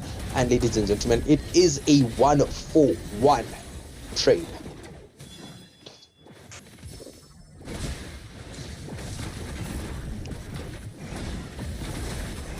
Ooh, ProMax is trying to go in right now to possibly get a steal on the Lord.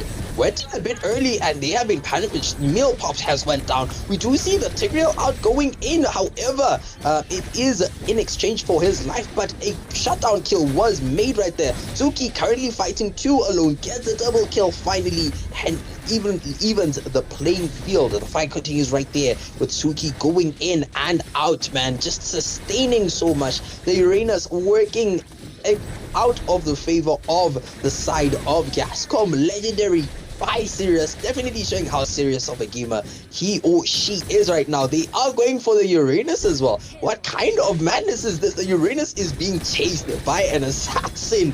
My gosh, killing spree for Suki. They go for the mid lane. They are possibly going to try to end this, but the Bruno should be spawning in very, very shortly, as well as the minions. So the side of ProMax's should possibly go for the Lord, I think.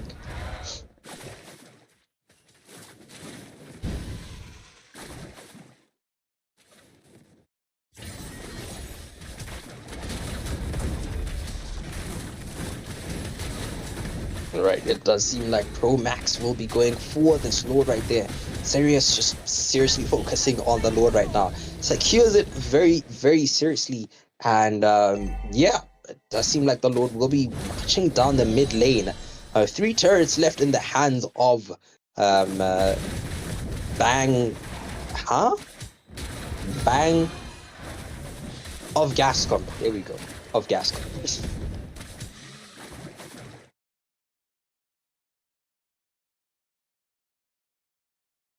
Right now, the Lord is currently just being engaged by a pause coming in from the admins right there. I do believe maybe they did spot someone who was AFK or something. I'm not sure who exactly was displaying AFK behavior.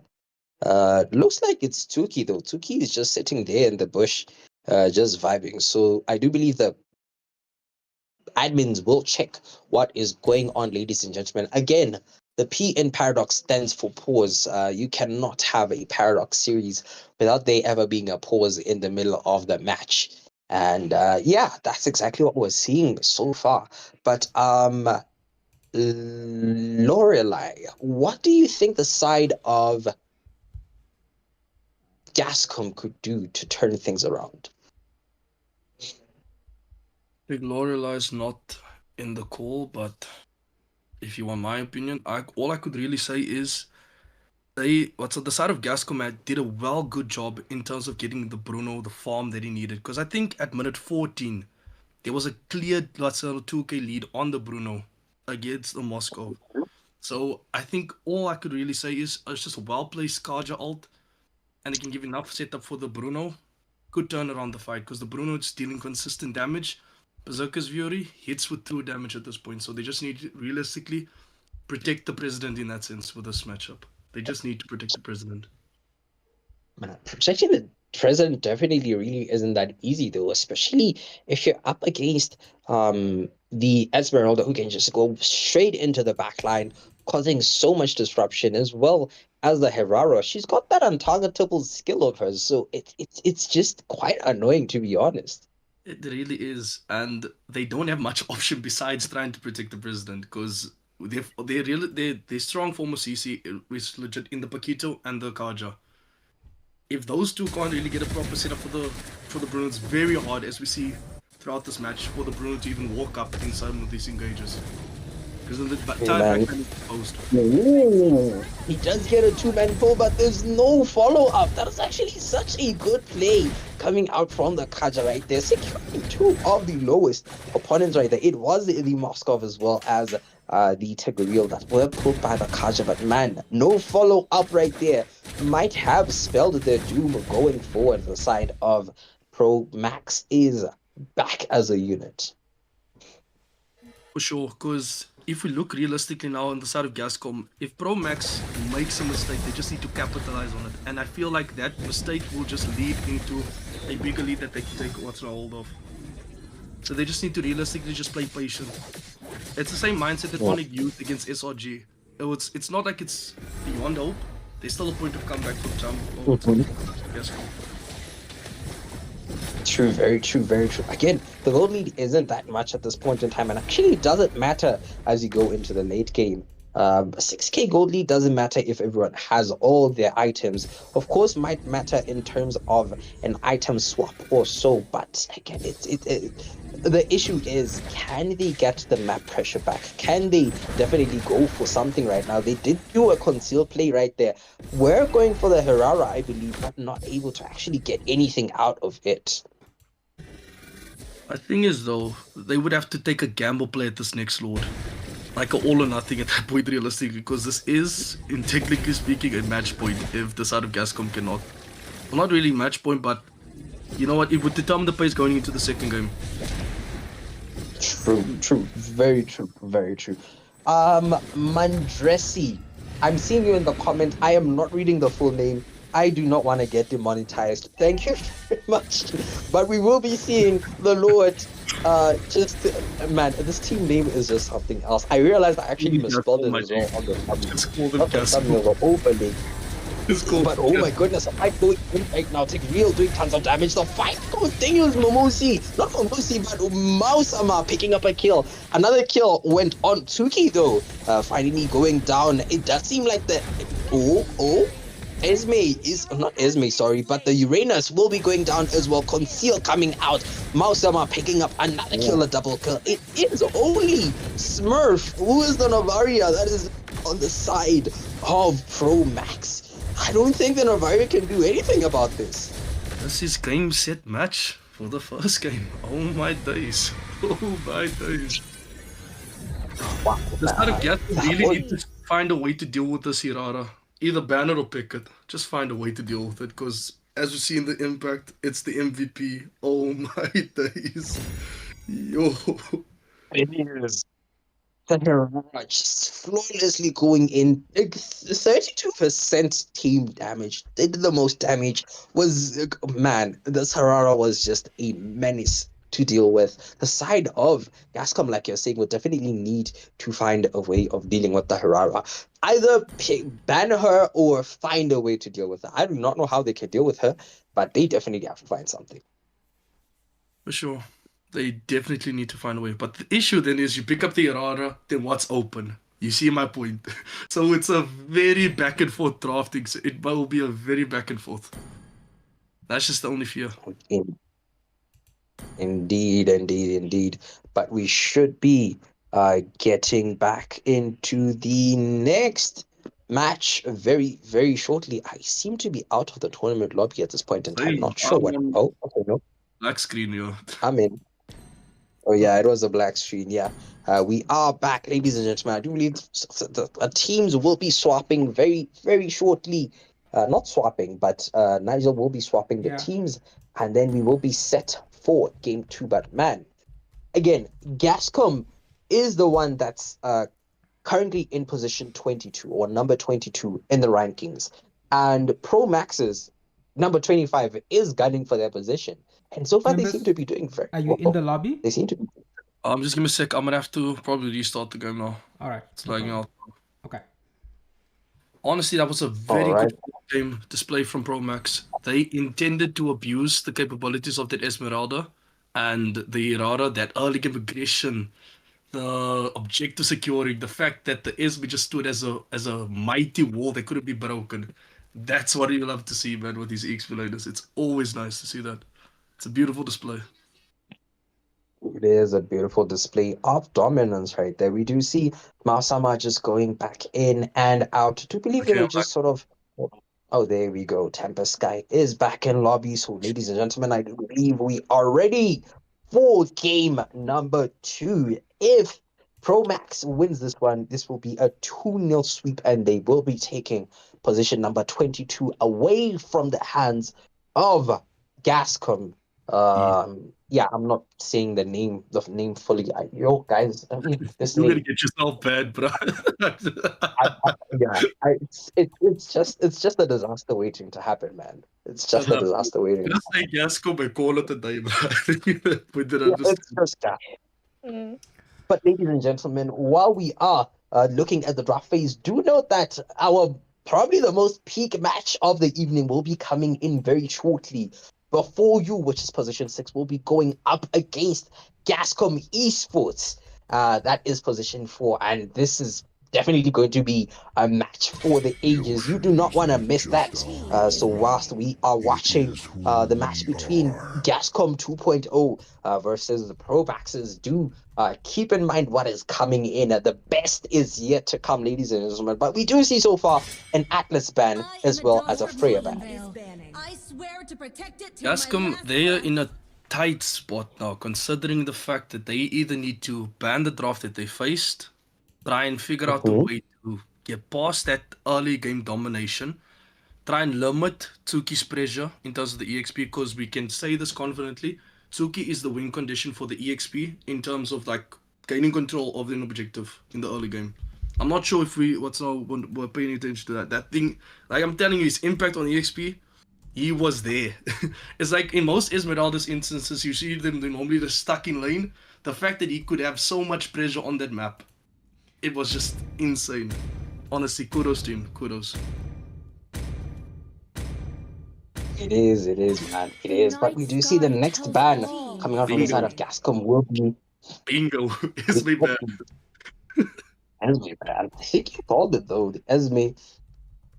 Then again, the The Esme. Barat and the Uranus is still open because those two picks, if played correctly, are still have a similar impact to the Esmeralda. So those two are still open. We'll see how it goes. A punch for a punch. Paquito ban. Man, it's going to be. Ooh, a Paquito ban.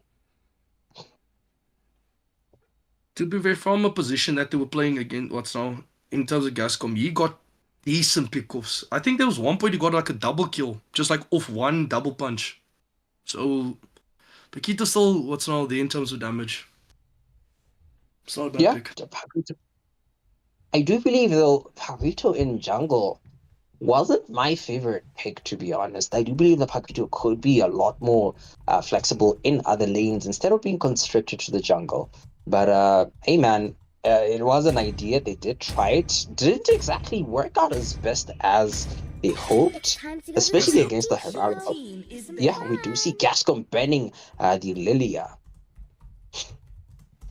That Lilia was a menace. If we talk about objective control, it was very hard for the Kaja to position. And it was just very hard for them to set up an entire fight because by the time the Uranus even gets a pick what's now onto the backline, he's already off. And it's very hard for him to kind of use the... What's his ultimate again now? His healing ult, right? It's very hard for him to just burn those resources early on in the fight. Different perspectives expose the same It's quite tricky. 3, 2. So the might We do see a map. yeah, they still pick up the Irara. Not bad. And the Herald going into the hands of Gascom this side. That is interesting. The tables have turned around. They are going to be giving the side of ProMax a tutorial on how Gascom plays their Hirara. But Hirara, so far... Eudora Belleric has to pick it up. Pick it up. Oh my days. If they pick it up, that mid lane is going to have it. Yo, that mid is gonna be, you'll just see the taunt, the wave is gone. Just one taunt, one skill, the wave is gone. There's no Oh lane. my god. Yeah, Your lane is, that's it. you can't freeze That's the lane. it. You can't freeze the lane against that. The lane is gone. It's similar to the Zetian matchup, man. Like the Zetian stacks it up, the wave is gone. There's no point in trying to lane against it. So they are going to be constantly rotating on the map. It's going to be a very strong duo. A very strong duo. Oh my goodness. Yeah, that's just such a deadly composition coming out on the side of ProMax. The Ton as well will be used by the Barats as well as the Melissa there as well. This is going to be quite an interesting matchup. Then again, there's Tuki's Benedetta. Okay, now we're in for a show. All I'm going to say is absolute cinema. This is going to be peak. They left Suki on his main. The fact that they left him on his main and they don't if they don't know how he plays on Benedetta, oh my days. Lord have mercy. Gentlemen, we are about to see what could possibly be a slaughterfest, for lack of words. It's about to be. All I'm going to say is if they did not do their homework, my hands are up. My hands are up.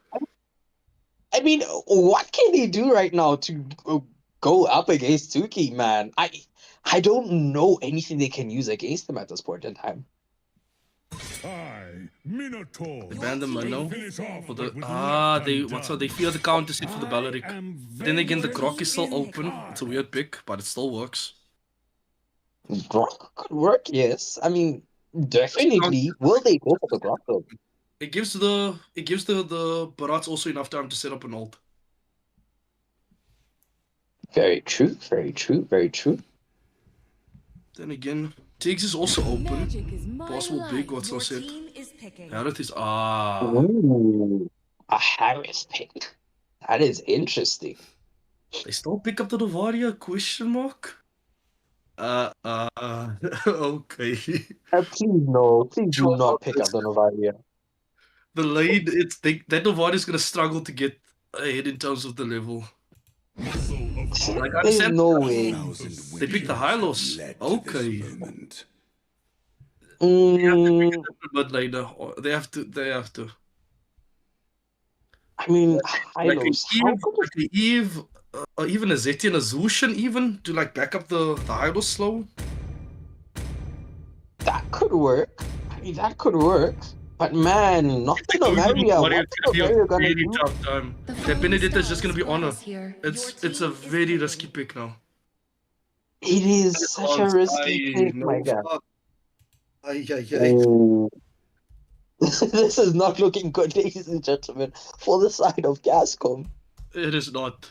But then again, this is on paper. We'll see how they play it out. But from here, this looks like a slaughter fest. It's not nice. Oh my days.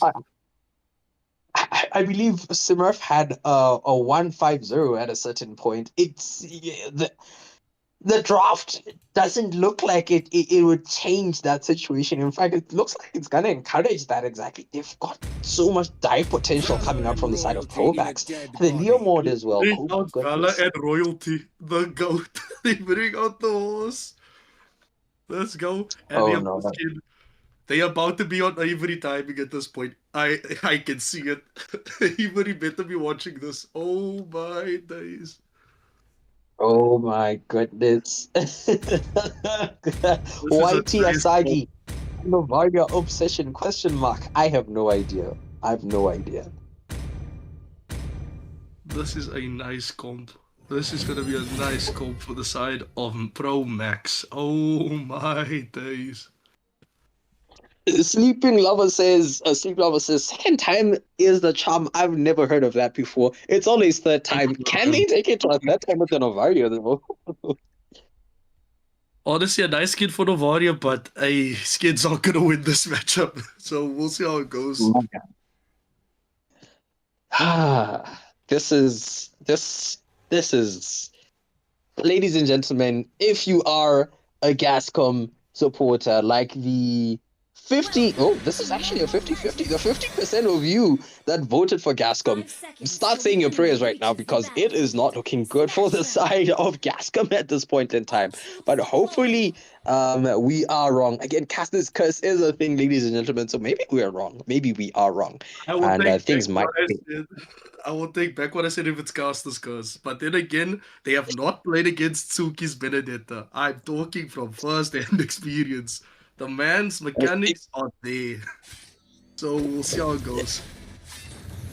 So far, it does seem like as though the Benedetta is just going in, already damaging the Barat's, doing quite a bit of damage on him.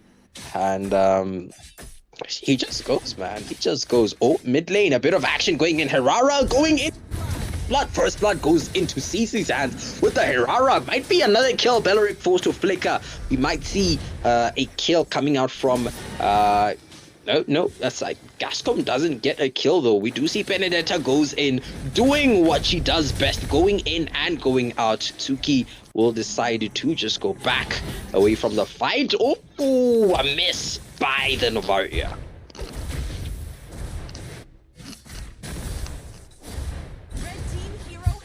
Ooh, Tsuki was taken down by the Barats. Surprisingly, what a cleanup coming up from the side of Gascom right now. Top lane as well, pressure being put to the Harith being forced to go back to base by the Melissa. This is looking very good for the side of Gascom Esports right now. Then again, we'll see how it goes because we still have to contest for that first turtle in terms of ProMax. So we'll see how it goes. And Barat got poked out a bit, even with the level it lead to a degree. So the damage is still there on the Benedetta, regardless of the level though. Smurf! Smurf! Oh my goodness, a Smurf going back to base. Thanks to Sirius right there, who will be going for the turtle at this point in time. Tsuki might be going for a dive, goes in. Will he pick up a kill? It doesn't seem like no, he does not. Actually will get punished for that. Very beautiful play, but gets punished for his dive. Man said, let me be lads and shing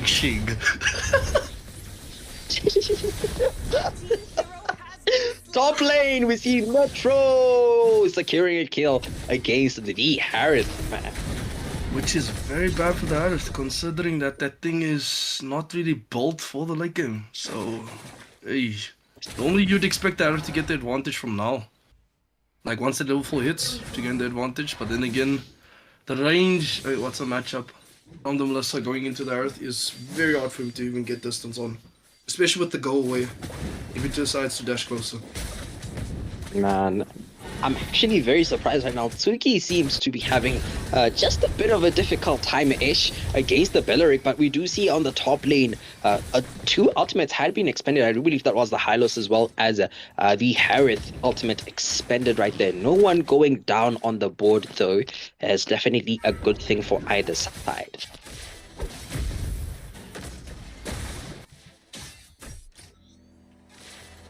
Then again, hopefully with the proper set from the Balearic, this could change the tide of battle. Nice flicker ult, perfect. It's a taunt on 2 characters, but they decide to disengage.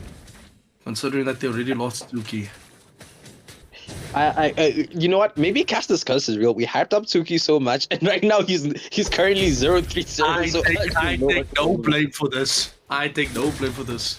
I am innocent. I am innocent. Paradox is not responsible for any Caster's curse. Exactly my point. What Caster's curse? I don't know what they're talking about. I'm innocent, man. What's happening? Oh my goodness. Mausama. This is going to be an interesting match. But yeah, so far Gascom 2.0 does have prior over the turtle area. They will be going for it. Terrara has already started on it. It is halfway in terms of health, and it doesn't seem like the side of ProMax will be contesting it. At this point, the side of ProMax really just needs to get farmed up, because their composition is not bad. They just need gold at this point, realistically. And I can see why the Leo mode is just sticking to farming at this point. He's currently sitting on what? About 2.5k gold, so not too far behind on the Errata. He just needs to focus on getting at least his itemization, and he could 1v4 comfortably against that comp. He could 1v4 indeed. We do see the Belleric did get melted or shredded by the side of Gascom. Yes, Gascom shredded the Belleric, and he was forced back to base because of that. But right now, Gascom is definitely having a field time. They are just... they own this jungle, man. They are just going in, stealing the Horned Lizard. We do see Leo trying to go for the Novaria. Might very much get this pick off. Definitely, yeah. Then again, the side of Gascom, after the first game, decided, nah, we're not letting this slide. We want the woods. Run me the woods. So they are bringing the heat in the second game, honestly, and kudos to them. Kudos. It's not bad. Hey man, the heat is what we are here for, ladies and gentlemen. We do see the side of Gascom Esports right now just really feeling it. Sitting at a 2.5k gold lead is definitely a good thing for them. The Melissa is in the middle lane as well, just putting in some pressure. Well, to be honest, like on paper, the Balearic Eudora is just a solid dual lane what's no matchup. But I guess that pick up on the Eudora early on just tilted the tides. And oh, what a taunt. Still couldn't save the Leo, but it was a beautiful executed taunt there. Beautiful executed, but it was not enough. 2 of them down, both Sirius as well as the Belleric have went down in that entire exchange. Again, it was the Melissa's ultimate, but on top lane, Melissa getting punished by Mausama right there. Concealed play. Oh, Harris in a bit of danger. Can't do anything about 3 people diving him in the turret.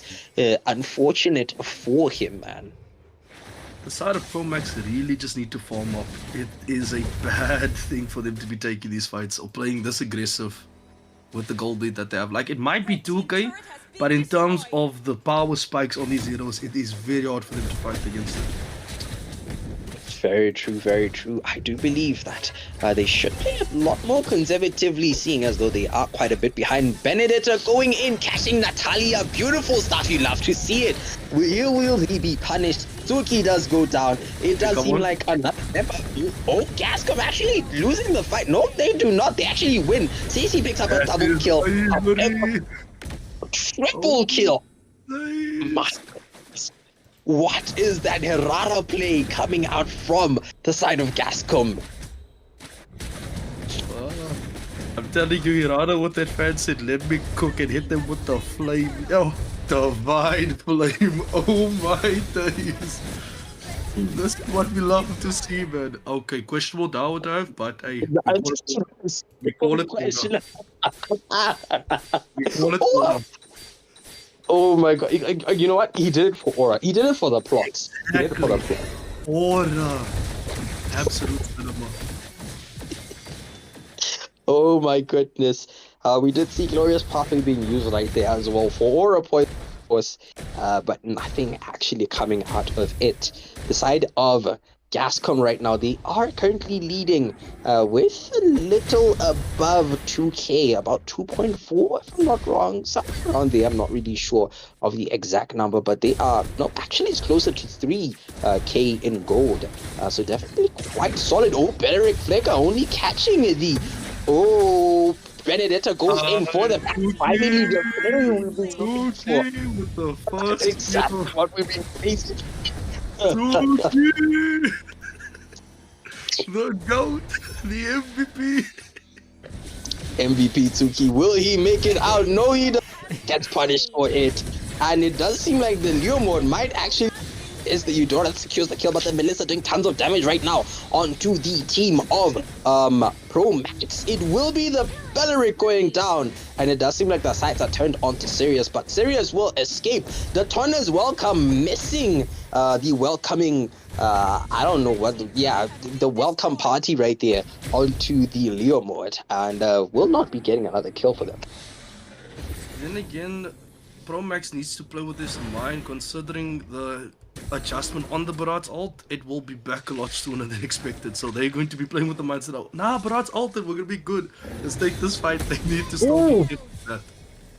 Oh my goodness, Melissa just going with tons of damage, supported by the Novaria as well. Took out the Harris before he could even say a word, man. That was so fun. He just placed his ult and died. That was not okay. But right now, ProMax is behind. They do not have any vision on the Lord area, and therefore the Lord going into the hands of Gascom very, very easy. Yo, honestly, seeing the way this Battle of Tide shifted, I think the momentum shifted at that first blood on the Eudora. Honestly, that play specifically just threw away that lead that ProMax would have had with their composition. It's like a Tide ulting moment in each and every match, and that was that one for them specifically. I actually concur. I very much concur right now. Leo mode in quite a bit of danger. That's Tsuki able to pick up a kill onto the. Oh my goodness, he is engaged on 2. Will he be able to escape? He does stun. Will he make it out? No, he does not. Clean up from Sissy with that Sky Piercer does take out Tsuki. But on top lane, we do see Metro securing a kill. The fight continues. Actually, the fight tries to dissipate, but the Hylos goes in chasing, trying to get the Eudora. Eudora's flicker is banned, but the Hylos for overextending gets punished by the Leo mode.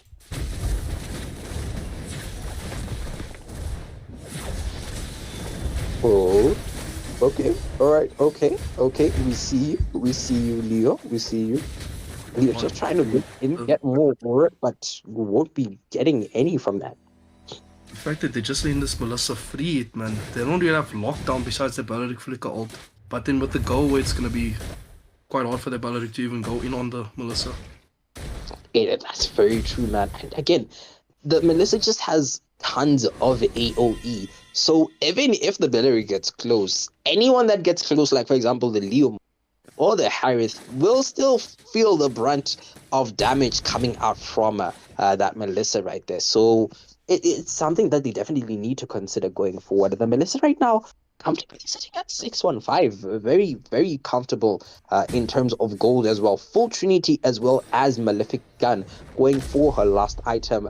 We don't need to say much about the Herrera. Herrera is just absolutely goated, 7-2-4, doing so much on the map for the side of Gascom East. Gascom 2.0.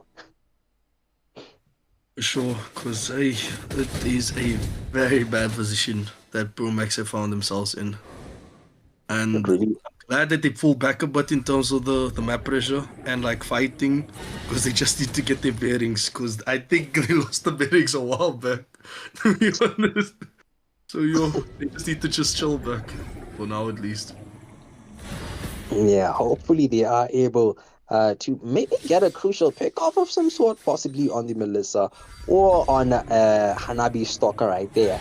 And they might see things working out for them going forward. But right now, the next Lord is up in a second. And it will be a 13-minute Lord. Of course, not the strongest of Lords, but definitely a fairly solid Lord that has spawned in right now. It does seem like Ferrara has started with it. The side of Gascom Esports definitely having a good prior over the area. Man, there's no way ProMax can actually contest this. At this point, Melissa's too fed, and even if Valerie tries to serve as a vision sword to like try to disrupt him, he's going to get poked or burst down before he can even pop his taunt or pop his ult. It is very bad for them right now. Hopefully they can just get a pick off on that back line, and then they can turn the tide. Oh, Phantom Steed being used defensively right there. You see tons of ultimates going in back there. That's getting such a huge ultimate. However, gets caught out and taken out. Not able to secure the kill onto Smurf right there. Man, what a play. But man, it just fell apart so quickly. It did. And it wasn't like a good attempt from the Balearic in terms of the flicker taunt, but considering that the position that they're in and the gold, what's our deficit, and where the gold really truly is on Gascom Esports or Team Gascom, it is very hard for them to even counter engage. Indeed. Unless they really lock on it, Melissa. Oh my goodness! What is that damage coming up from the side of Gascom? Double kill! Shut down onto the not the Bellary, but the button. No, but what's his name of the Barat right now? We do see Tuki going in, going out. Will not get anything out of it except an immortality mega kill for CC on that Herrera. Haibo, double kill, man. That's an unofficial maniac right there. He did get 2 double kills in a row. And will they be able? They did wipe out. A beautiful game from the side of Gascom. Truly beautiful. Haibo. Okay. I'm not gonna say much. Yeah. We're not. You know what? This was just a bad dream for me. I'm not gonna say much. I'm just sleeping. It's okay. I'm just sleeping. You know, I'm like snoring. It's okay. Okay, let's pretend like this match didn't exist, ladies and gentlemen. But moving on to game 3. Again, this is not something we were expecting at all right now, but it does seem like we will be going through a game 3, ladies and gentlemen. Gascom Banggang versus ProMax is going into the 3rd round. This is going to be quite interesting, folks. Seeing it going to a game 3, I don't even know who to root for at this point. Honestly, I myself didn't even expect a game 3. I thought with the lead that ProMax had, they would just follow that same procedure and execute the job. Yet again, Gascom did not come to play. They brought the hit in the second match and said, nah, we got you. We're here to play. Let's go. And they brought the play. I can't blame it. They brought the play. They really did. They really did, man. So it's going to be quite interesting seeing how things go forward from here on for both teams. I think this is up to the composition now. I don't know who. Herrera seems to be the factor for winning here. Let's get rid of the Herrera. Like I said, even in the last game, but the thing is, they picked it up and they did well on it, though. They did well on the Herrera, so can't really blame them for that. It's either pick or ban at this point, like you said. It's really pick or ban. And in the Barats, you saw that dude's impact when utilized correctly. Oh my, that is it's a mountain to climb. Considering just even without even landing an ult, you can just charge the ult and bait out so much CC. It is a menace on the XP line. It really is a menace, ladies. Oh my goodness. I don't even know what the side. I'm at loss for words. I'm at a loss for words. So yeah, I do believe we will be going into the final match between Gascom 2.0 versus ProMax very, very shortly. And I do believe we're just waiting for someone to join the lobby real quickly. I do believe this should be another caster, possibly Kai, because I haven't seen Kai in quite a while. So definitely we should be expecting someone joining us very, very shortly. Certainly, we are going to begin now. I'm waiting for Lorelai. Lorelai, are you here? Yes, fine. In the lobby? Yes, you are the special guest that we're waiting for before we begin. Yeah. Oh, I'm looking to pre-invite, but I can't. Yeah, I sent it. Okay, cool. So yeah, we are going to be joined by Lorelai once again back for the drafting, and then we'll be good to go. So I believe Lorelai will be once again joined by, I think this time we'll be Making Mind or Tempest or all three of them. But we are going to start now because everyone is in the lobby. All the best to the teams. From my side, I'm going to be muted. Cheers. All right, thank you, Nigel. Then again, an eventful game 2. Oh my days. It was very. Lorelai, were you watching game 2, by the way? Hey. Oh yeah, I did watch it. You guys really did curse Suki. I don't know what you're talking about. I have no recollection. I've short memory loss. I don't know what you're talking about. Did the conversation happen? Maybe. I don't know. Think about what you say, bro. I said nothing. I do not know. I have no idea what she's talking about. I just woke up and found the match I'm telling ending. you, yeah. We woke up, yo. That was a nice power nap, bro. We woke up.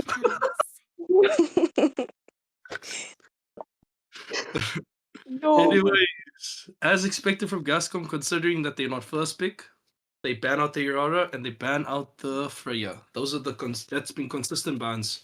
Because I mean, Freya impact even after the HP adjustment, she still heals a lot. Indeed. I think was it in the draft series, a Freya overclocked in tower with a full shield and still killed the MM.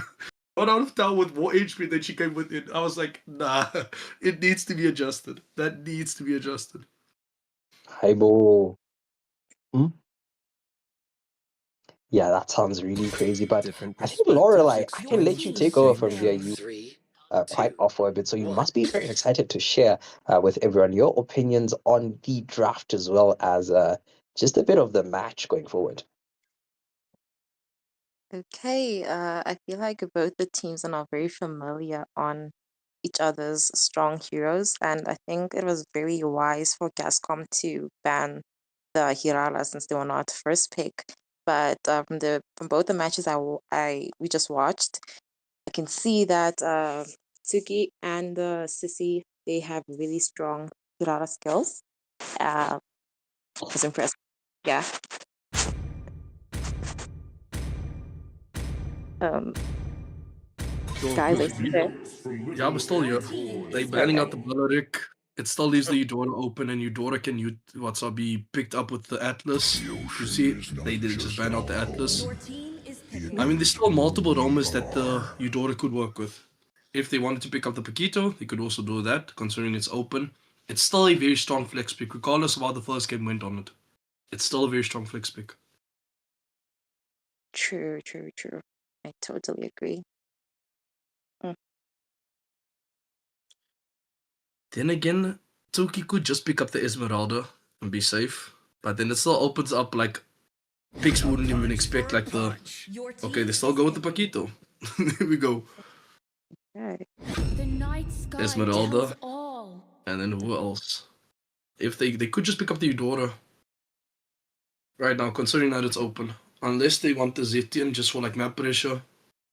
Free vision. Big setup for the CC. Who knows? Okay. Yes. Then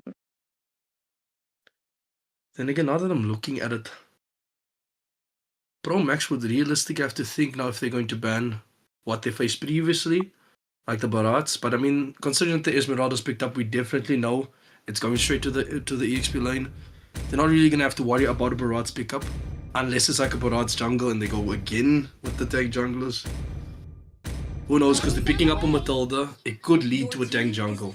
There's some junglers that still work in terms of the tanks, like the Barats. Okay, Fredrin's jungle clear slow. The Baxia is also slowed down. So realistically, a Barats could work, and it would help him with the mobility. Who knows? True. Yeah, I agree. I'm And not our sure. key indicator would be if it's a carry or not. A carry ban, then we could see tanks possibly. Definitely. Mm. I'm honestly not a fan of Fredwin juggle. I think it's too slow. But then again, if you get hit with the bogs, it's Chi. It's Chai. So Oh. the bogs will They never know with Minotaur for the counter set, so they have to be very careful in how they take these team fights. Then again, a Minotaur is very squishy from the level 1 to 2. So they would realistically have to watch how they take on an invade angle if they wanted to, say for instance, aid the jungler, aid the Paquito in taking the green, for instance. And they pick up the Eve. Oh, nice. So it's a very interesting matchup, considering that the Eve is CC immune with the ult. Oh yes, exactly. So it's quite a nice mid laner for objectives, and just really controlling where the fight takes place and who the targets are within that fight. It's not bad. And it's a free CC, and it can force out purifiers in most occasions. If the marksman were to, for instance, try to get out. They ban the Moscow. It's also a smart ban. Because, I mean, Eve is going to be a sitting target. And with the Spear of Destruction, it's an easy relocation type of ability. The Barrage ban, that's weird though. Considering that they know that Esme might just be going straight towards the XP, unless they do a fight to gold.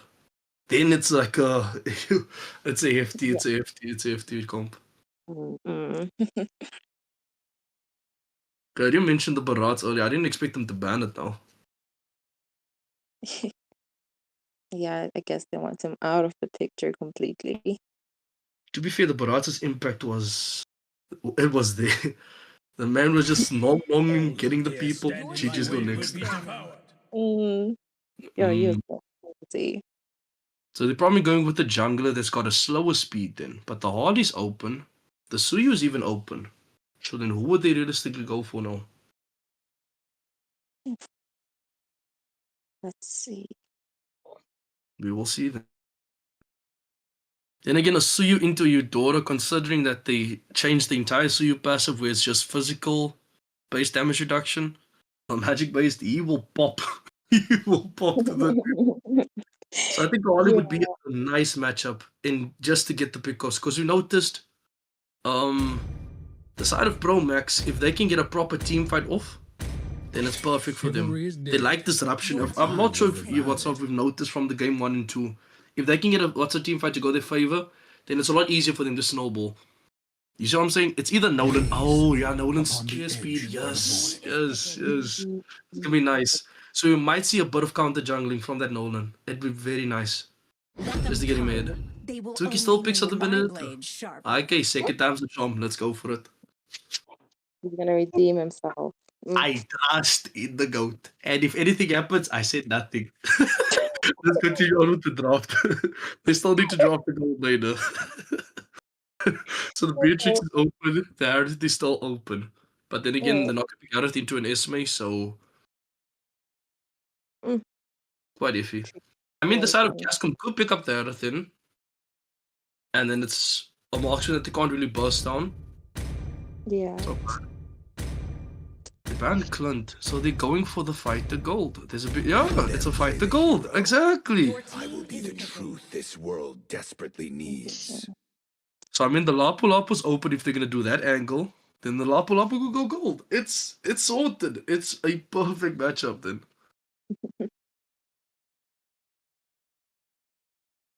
Unless they go for more vision and they go the YSS gold. Because it will still deal a decent amount of damage and it scales well into the late game. And it also neutralizes the gank potential for Eudora and the Minnow. If they try to do sneak up plays, or even like how Sirius has been playing throughout this past 2 games. where he'll sit in a bush, wait for an angle, and then I've go been for it. waiting for too long. Still decide to go for the carry. Okay. Right. So we might see the carry getting zoned off from that first level 1 or 2 from the wave if the Yuzong goes for the grasp, which is the longest skill on him. Yeah. So that lane matchup could be very iffy. But then again, the carry's got to purify, and it's not on a long cooldown. Yeah, the So boss 60. it just comes down to mechanics at this point. It really just comes down to that. Hmm. So when I look at this, I do favor the side of ProMax though. Just solely based on the fact that they have the Paquito and they've got the Eudora with the Minotaur. So you got The mid roam jungle though is a lot stronger on their side. However, the mobility coming in from the side of Gascom is going to be a big game changer. I totally agree. Yeah, I concur with that, man. The amount of mobility from Gascom is quite a lot. That they will definitely have to, the side of ProMax will definitely have to find a way of shutting that down. But again, this is game 3. It's going to be one of the most peak matches, I believe. I can feel it.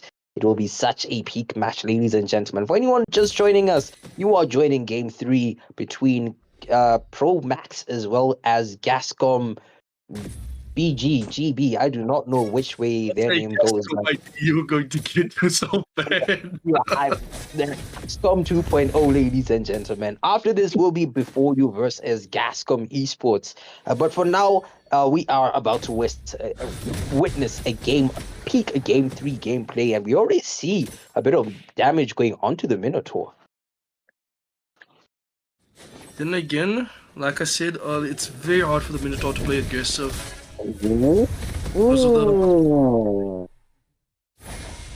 I did not expect the Benedetto to go gold, however. You would normally expect the Yuzong on the gold. In terms of because of the range. That enhanced basic attack deals a lot to squishies. I personally expected the Benedetto to go gold. I wouldn't. Like, why would anyone want a Yuzong to go again? To be honest, Absolute cinema, bro. Order, bro. Order points. Oh no! It's style points. What you need? I mean, they give them aura from a bronze. It's still aura at the end of the day. Bro, aura's very important, bro. We take it as it comes. You can have a bronze, but you still got the aura. GG's. Ooh, well, speaking of aura, we do see First Blood going into the hands of not ProMax, Gascom, right there, securing the kill on the YZ right there. They will be having prio over the first turtle. This is why I was just worried about the Yuzong on the EXP. It wasn't just because of aura, it was just in case that happened specifically. Ooh, now they might just lose advantage over that turtle. Meal Pops picking up a kill on the Eve right there definitely means that the chessboard, lovely there, won't be there for the Eve right there. So that's a free turtle going over to the side of Gascom. It was a nice setup though. I like the way that CC just came through with the bush camp onto Sirius. Just to secure at least an advantage, because Paquito couldn't really play that aggressive considering the Esme's there. And that shielding, even if he does do his double shield, he would just practically just be feeding himself like on a silver path at that point. Very true, man. So far, I think both teams are respecting one another. They know what is on the line at this point in time, so they aren't going to do much in terms of overextending, but we do see some damage coming up from a Purify being forced out, and there it is. Real world manipulation has come out. Benedetta using her ultimate does not fully catch the carry right there. Carry able to escape. The Minotaur able to use. That wasn't Vengeance. That wasn't Vengeance, right? No, it wasn't Vengeance. That was his shield. But man, what beautiful plays coming out from both teams. We know and Fury has been committed, cashing 2, cashing 3. Will Minotaur go down? He might very much well go down, but a kill was secured. Sirius securing the kill onto Smurf. And Tuki will be able to Disengaged from the fight, goes back inside for aura point. Double kill by Sirius onto the Matilda right there.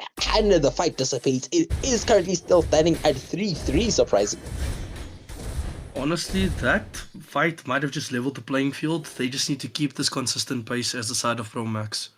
Because that Minotaur just really gave them a set that they weren't expecting. And you could see it in the reactions where they just tried to disengage because they already burned their resources trying to get a pick off. Yeah, that's true. That is true. We might see action on both lanes actually right now. Both teams currently looking for a gank on either lane. The Yuzong is walking right now. And we did see a red buff steal coming up inside of Gascom. They will be proceeding towards the turtle, which is being currently melted extremely fast by the side of ProMax. Will they get there in time? No, they do not. But the side of ProMax does engage. Nonetheless, we do see Minoan Fury manipulation has been used. Black Dragon form has been popped. The fight continues. One goes down. It is the Minotaur, though, who gets to pay with his life. For sure, though. That was not a bad fight then. It truly wasn't. As long as he could protect these members to a degree and not lose too much. Yeah, so far, so good, man. Doing very well. Right. Still 5 minutes. They just need to hold out then. Pardon? Now I'm just saying it's still early on, so they can afford to just slightly stumble. Not they like make a big mistake, but just at least have room for error in that sense. I mean, we'll leave it at that. The previous game. we'll leave it at that much. We'll leave it at that. My goodness. Then again, the pressure is getting to the side of ProMax because they didn't expect the heat to come in the second game, and now you can tell they're playing a bit more relaxed in that sense. Suki in a bit of danger. Oh. My goodness, the light wheels as well as the fracture just being used to completely decimate him before he could even escape right there. Very, very unfortunate. Right now in mid lane though, it is the Minotaur and the Esme that are just kind of just chilling, trying to get a bit more farm whilst the match proceeds. Oh, fracture coming out again. The real manipulation is picking up the kill on the Eudora right there. Minotaur did use Minoan Fury, not able to get anything out of it, to be honest though. No follow-up on it, and Paquito just shadowboxing right there. And yeah, man, the side of Gascom just barely winning once again by you give them an instant, take a mile, but goes in, does some tons of damage. Matilda does help out with a Flask of Oasis, does allow for the side of Gascom to escape from that. And they did burn the Electro final blow from the Benedetta, so it's going to be very hard for them to even look for a re-engage. The Petrify also got burnt up there. Then again, it was worth it considering that Tuki not only got them to burn their passive skills, they also burnt the Flask passive. So they won't be able to kill as much off the next gank. Very true. Purify was also burned now that I'm seeing it right now. So it is quite an advantage despite him it's costing him his life. Paquito might be in a bit of danger right there. Real manipulation was used to just go onto him. It will be Smurf on the Eve getting his blue buff. For sure, it's not a bad ult. As long as they secured an objective, just slow down the Paquito. Because the Paquito is still 2-0. With the lethal ignition, the impact is still there. Certainly, most certainly, yes. Right now, it does seem like bot lane might be the main focus of Gascom Esports right now. We do see the Matilda as well as the carry just trying to go for it, but ProMax is coming back, will clear, and will definitely defend their base right there, or rather their turret right there. Esme just going in, trying to give as much vision as she can. Again, she's tanky, so you can't really do much about it, and Esme just poking you that way. Then again, I'm surprised that this Yuzong is playing as passive as he is. Like, we'd expect much more effect from the actual Yuzong here. Oh my goodness, the fracture combination as well with carry right there. securing 2 kills on the Benedict as well as the Paquito, man. Minoan Fury has been committed. Tons of ultimates are coming out right now. We do see Esmeralda as well as the Matilda will be walking away. This is such a deadly combo. Esmeralda goes in, she has shield, and then Matilda pulls her back out and she gives shield. And so she's essentially, it's so hard to actually kill this Esme. Oh, it really is so hard. And it's going to be a lot harder considering that we just saw her pick up the Oracle. So that shielding is going to the next level. That's all I'm going to say. Oh my days. So far, it's not looking so good for the side of ProMax. Again, they are behind by about 5k in gold. It's only in the 10-minute mark, but that's definitely going to scale going forward. For sure. And considering that they've got a double fighter on the side lanes, they don't really have much in terms of HP based damage to deal with the Esmeralda at this point in time. So they've got another problem on their hand, where they either have to lock it down, burst it, and risk using 4 ultimates or 4 champions just on 1 to kill it, just for the Matilda to pull her out, or risk taking a fight where they just lose the advantage. It's going to be very hard for the side of ProMax from now on. Like I very much agree with that right now. Looking at the builds real quickly, Carrie does have her full Trinity set, so she will be doing tons of damage on her side. I do see that Eve does have both Glowing Wild as well as Ice Queen 1, so she will be slowing down as well as causing that anti-heal right there. Real manipulation has been popped. Is anyone caught in it significantly? No, but we did say Minoan Fury had been committed as well. Benedict going with Alexa's final blow, securing the kill onto Cece. That is quite a crucial kill right there. Oh my goodness. The GOAT securing a kill for his team. I do believe that Paquito did go to clear the Lord that was coming up the top lane. So that definitely means that the side of ProMax was able to defend that engage. Though, to be fair, considering that Tsuki just burned his ult and Petrify, it's going to be very hard for you to defend the tower. And we haven't seen much impact from the Yuzong. Has he altered in any of these fights? If I'm not mistaken. I do believe I saw his ultimate once. Like literally once. If he can join more of these fights, then they have the upper hand. But we've just seen the Yuzong been stuck in lane. Well, they haven't really tried to get him out of lane. Actually, now that you mention it, you're kind of right about it. Really haven't seen the Yuzong doing much. That's why I'm worried about the Yuzong EXP against the Esme. I would rather put it on gold. In this matchup specifically, put it on the gold. They can at least overpower his lane matchup. There's no way he's going to overpower the Esme. True. That's very true now that you mention it. I mean, thinking about it, all they need is a very good Minoan Fury catching at least 4 members and Electro final striking. Yeah. Just go in. They're gonna need wombo combos at this point, and it's gonna have to be Minnow, Yuzong, and then Tsuki with the follow-up in case they bond. Oh my goodness, the Paquito is just getting melted, shredded by the Nolan right there, going in with the Fractured as well as those little rifts right there. Man, what? Again, I was not expecting this much damage from Nolan. Nolan is just absolutely shredding the side of ProMax. To be fair, they did adjust his energy conversion, so he's got a lot more to work with.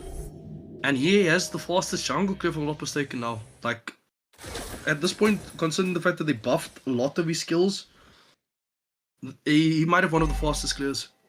So the damage is there, the fact that his mobility is where it's at, and they don't have anything to lock it down. That's the other worry about it. That's the other worry about it.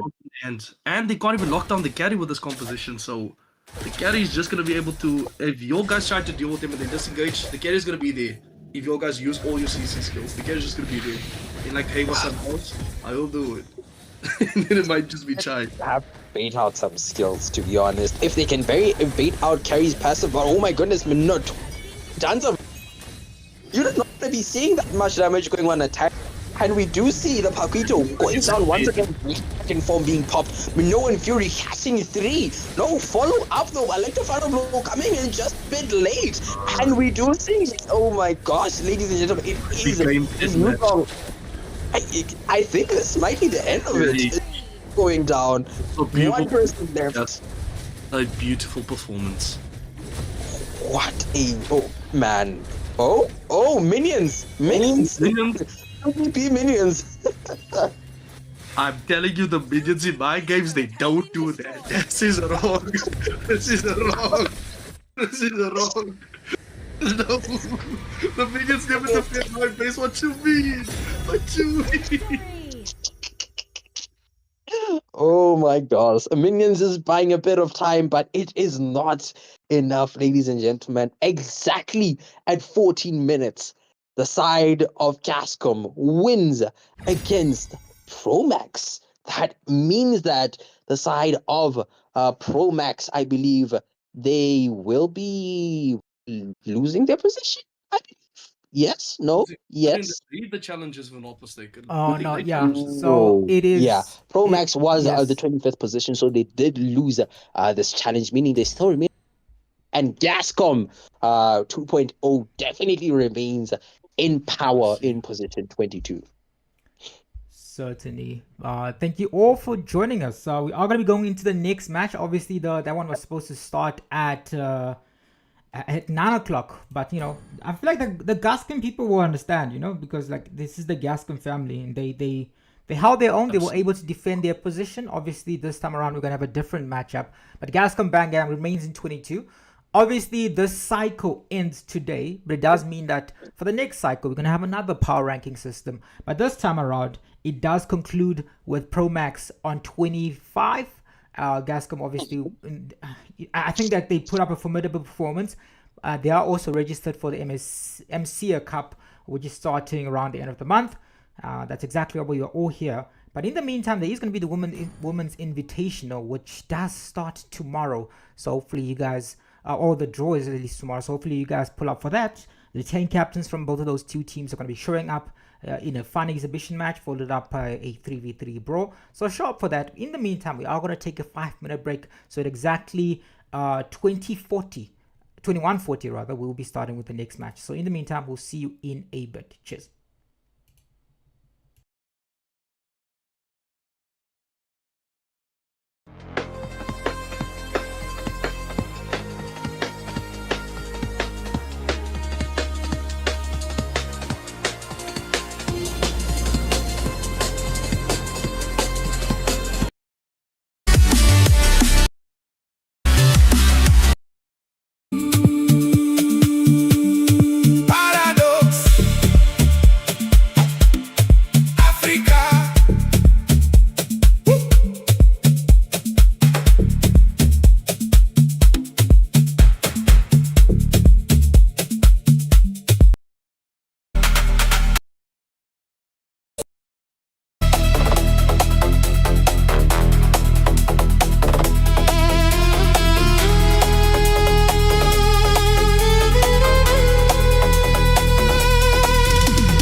Welcome back, everyone. I hope you are all doing well.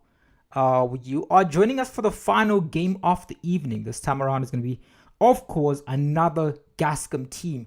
But this time around, they're going up against B4U.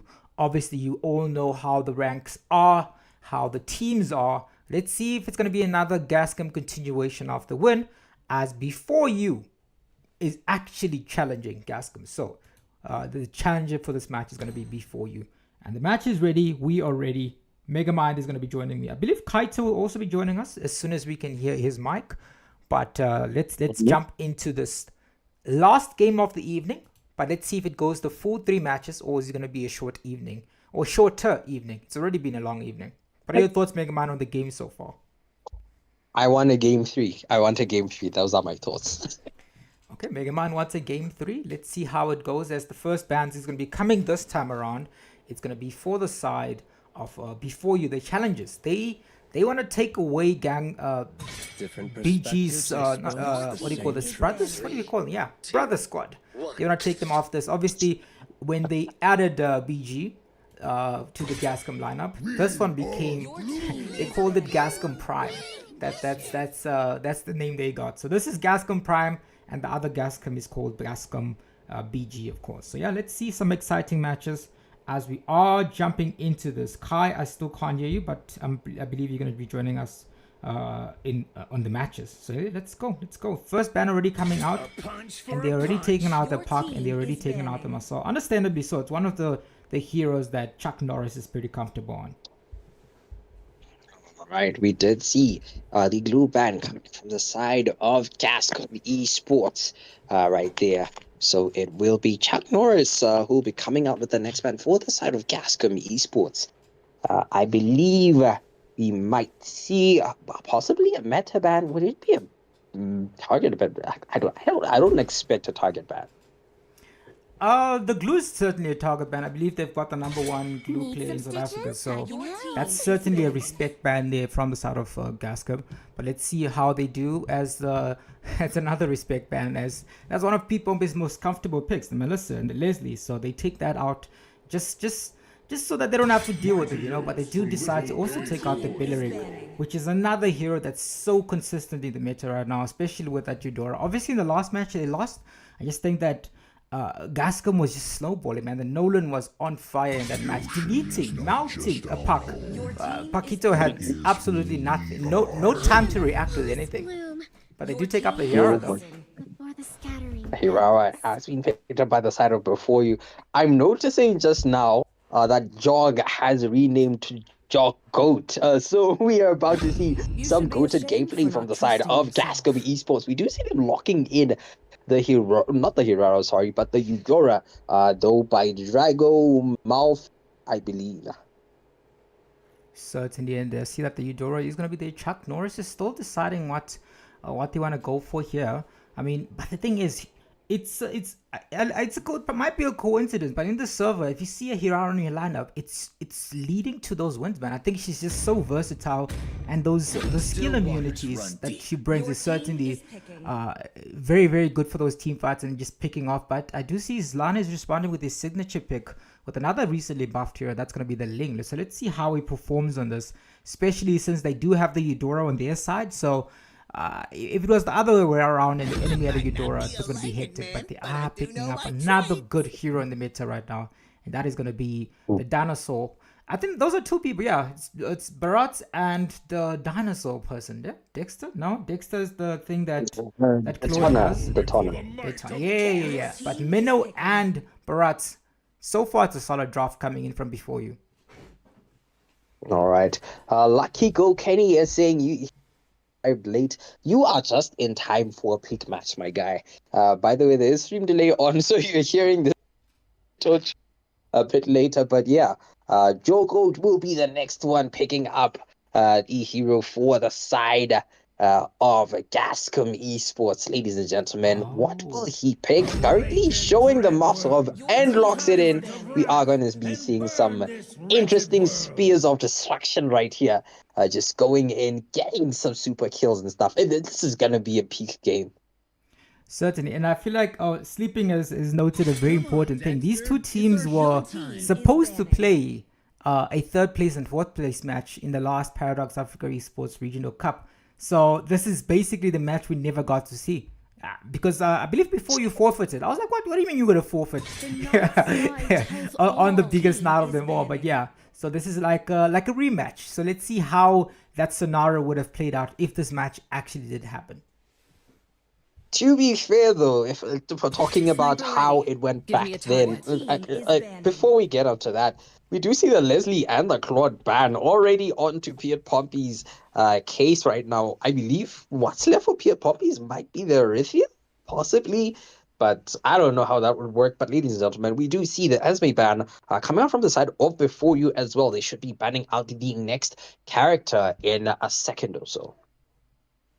Certainly. 3 marksman bans, 3 respect bans coming in from the side of Gascom Esports, obviously targeting Pete Pompey's on that. I mean, he does play Hanabi, so he could still go for that. It's just that, I mean, Hanabi does a decent job against the Moskov too, so it is doable. It's just also now because you know what used to happen sometimes, right? Some people will be watching the stream, even though it's delayed, they'll wait until the last second because it was like a 40-second delay, and then they will change their heroes because of the expert analysis. But now it's a minute, so it doesn't matter if you're watching a stream or if you're doing any of those things, there's a delay. And that is like going to be the standard, obviously, as the tournament progresses. Because you know we get win the big leagues now. Tomorrow's tournament is going to be very exciting, or at least the tournament draw. I believe there's 16 or 17 teams. We're just finalizing. We got a late registration this time around, obviously by invitation. It's going to be a team from Botswana, by the way. It's going to be your home people coming in, because they were like, yo, I didn't know there were tournaments happening for ladies. Like, yeah, there is. And then they registered, so that's going to be exciting, Megamind. I'm not even aware of that team. We have a team from Botswana. They didn't know they had a team from Botswana. Listen, to be fair, in their defense, they aren't really a team. I was like, they were like, it's our first tournament. I was like, what do you mean it's your first tournament? You never got to play any tournament, and they just jumped straight into international quality without any like prior tournaments, not even any fun tournament. I was like, you know what? To make sure you guys get a bit more practice and into this tournament, so you can at least get a bit of play. They even explained to me why they had a Minty jungle. Apparently the person had never played they never played jungle before, but they did it on the international stage. But I was like, no man, we shouldn't be having things like that of that nature, especially on the international stage. So as a way for practice, they will be joining the remaining ladies, obviously. But yeah, let's see how that game goes. They don't even have a team name yet, but anyways, we'll see tomorrow if they. I think their leader seems very excited, so let's see how that goes. But speaking of which, I am excited to see how this Hanabi goes. That's the only logical pick that I could have seen, especially in that gold lane. They took out a few of his heroes, man. So if they take out all your heroes, you gotta revert back to the queen of them all in our server, and that is the Hanabi. So let's see how it goes in this match. Oh my goodness, the queen of the dark system just coming there. I do believe they did ban out the Kaja from the side of Before You, and that is why we are seeing the side of Gascom Esports having locked in the Camilla instead right there. Camilla with Flicker is quite interesting. I would personally go with Petrify. Maybe that's a solo queue mentality. I don't know, ladies and gentlemen. Paradox is not responsible for any advice for the loss of your stars given by any advice you from games, but yes, I don't know. I normally use Petrify. I'm not sure about the Flicker, but hey man, Flicker's meta. Certainly, and it does allow you a bit more engageability. Let's find out how it goes. Game 1 in this late-ish start match, starting at nearly 10 o'clock, which is about 15 minutes before it was, after it was scheduled to start. We're already seeing the engage coming in by both of these two teams. Very aggressive start coming in, but I do respect that they took the Eve. I think the Eve was certainly a playmaker in the last match, man. Oh, very much. The Eve with her real world manipulation was just honestly a menace for the side of ProMax to deal with right there. So, okay, all right. So far, it does seem like a bit of a contention is taking place on the top lane turret, or not top lane turret, but top lane side at this point in time. Hirara, was she able to get that crab? No, I don't think she was. Whoa, we are seeing this like, though. Look where the Ling is. I don't think they realize. He does realize something is up here, but Ling might just be able to land the retribution. Oh, lethal for a red And- buff. I think Link will be very happy with that trade. There he goes. Skill 1 onto the wall, and is gone, and gone for good, man. All the Herrera can do is just farm at this point. All she can do is just try get as much farm as possible to possibly get to level 4 in time for this turtle right now. But we do see, though, on top lane, Hanabi actually doing quite well against this Moscow, yes. Nah, Hanabi's gonna have a good time, especially because Moscow's whole thing is pushing people with his second seal, and you can't really do that when there's Hanabi. Especially, it's like it's a fun game for her, but it's also gonna rely on the ganks that they do make on that Hanabi. But as the next objective goes in, it does look like the slight advantage is for Before You here, considering that they have a lot more members there, and Link seems to be thinking about going for his blue buff. I don't think he'll be able to land this retry as Virara secures it. Oh, Link! Oh, what a combo! The Toners welcome into the backline. They're going to go in. Lost Insanity comes in from the Borg. Real world manipulation is not going to be able to catch anyone. First blood, but that's also going to be another XP for XP trade as Ling wants to go once again into this team fight. Secures the kill on the Hirara. Decent trade. That's a 2. That's 2 kill, right? 2 kills on their side of GES, but the turtle does go for the side of Zlan's opponent Before You. So who got the better trade for you in that case? I'm not really sure, to be honest. I mean, looking at the gold, it's about 400k gold or less in the hands of Before You right there. So I'd say it's pretty much evened out, to be honest. A kill extra is in the hands of a Gascom Esports, but it really didn't make much of a difference. So I do believe the turtle did play quite a bit of a role in stepping out just gold-wise right there.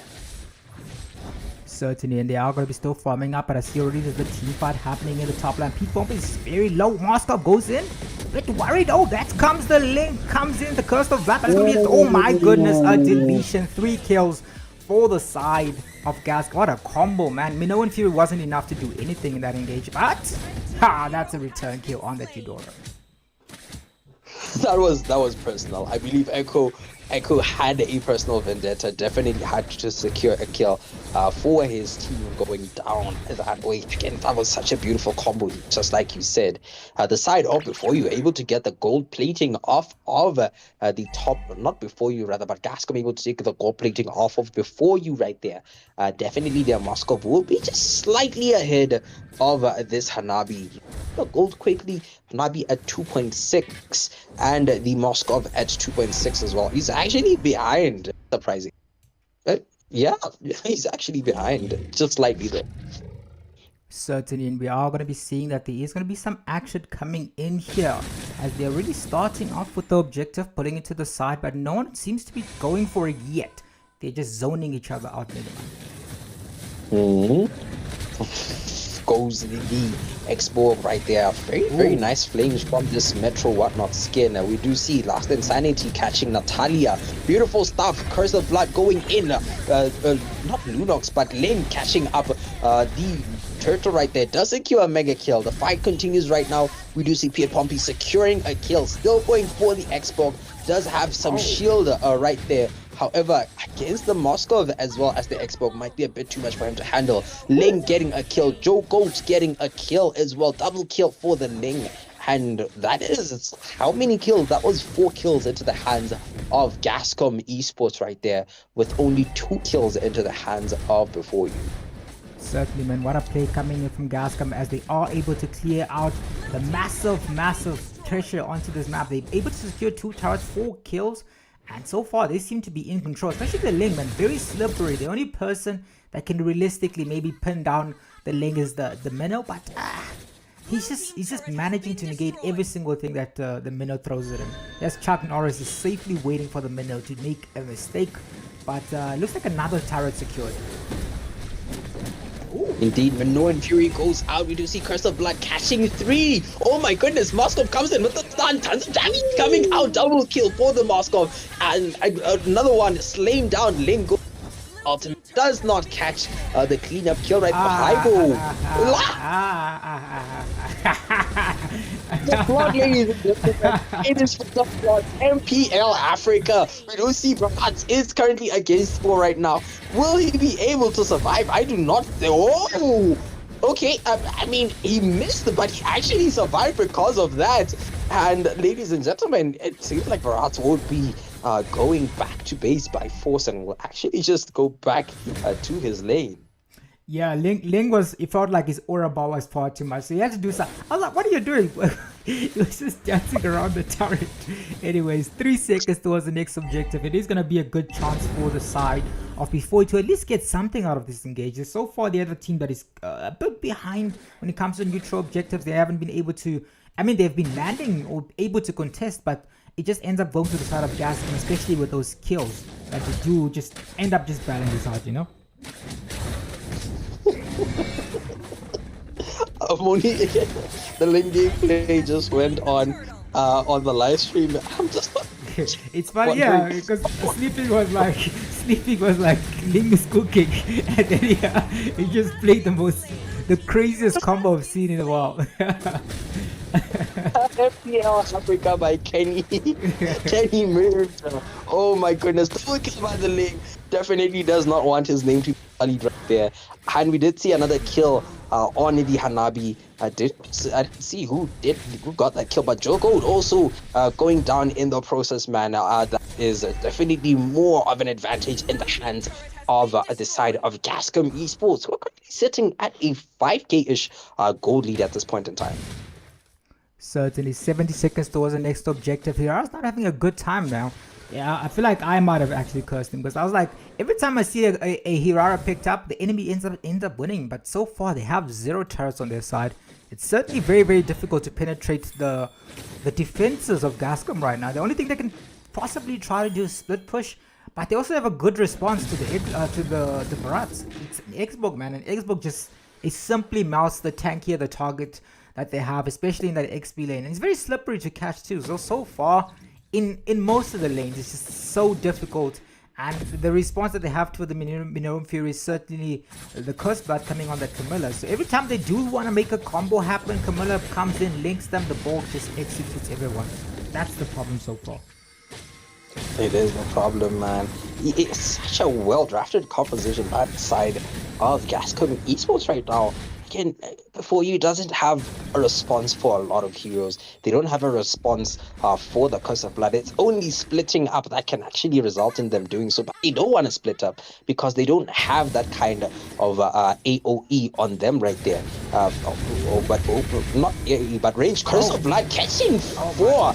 The Hirara able to get out, but 3. Minoan Fury going down. Killing spree for Ares. Killing spree for Slan. Double kill for Slan in the fight.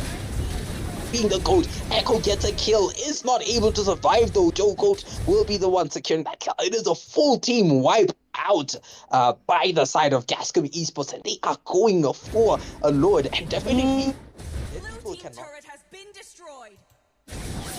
Certainly, as I think Mega Man has lots of bit of connection, but right, they're going to be moving in. They are going to manage to get a Lord plus a few turrets in that engage. Certainly a very, very good combo coming in, as it's going to be a 3. Oh, they want to go in for the Mask of Years. Seems to be fine for now, as we're going to see if Mega Man is back now. I am back, and we do see Zlan getting an unstoppable with the help of the Xborg right there onto the Kid Pompies, man. He's not having the best of times on this Hanan. Certainly, man. What do you call the Sleeping's having a field around. He's watching the stream for clipping. If you guys are wondering, Sleeping decided to be more than just the mod. So now he mods and clips. What a combo, man. So yeah, and Teddy, you gotta find some other things to do now for free. I think I think you gotta code something for us, right? Yeah. Just to make sure everyone is working. There is gonna be some demotions though when it comes to the mods. The ones that I haven't seen before are gonna get demoted. Anyway, back to the action right now. Oh yes, we do see the Lord crashing into the base Moskov, doing tons of damage onto him. And I think Moskov will just be free hitting this turret. The Torna's welcome, catching the Carmilla, but he's melted instantly. Oh my goodness, master kill for Zlan right there, going in, going out, double kill. Killing spree for the Moskov. Only the Hanabi is left right now. Is able to proc the immortality, but not too much after that. ladies and gentlemen, this will be game 1 going into the hands of Gascom Esports.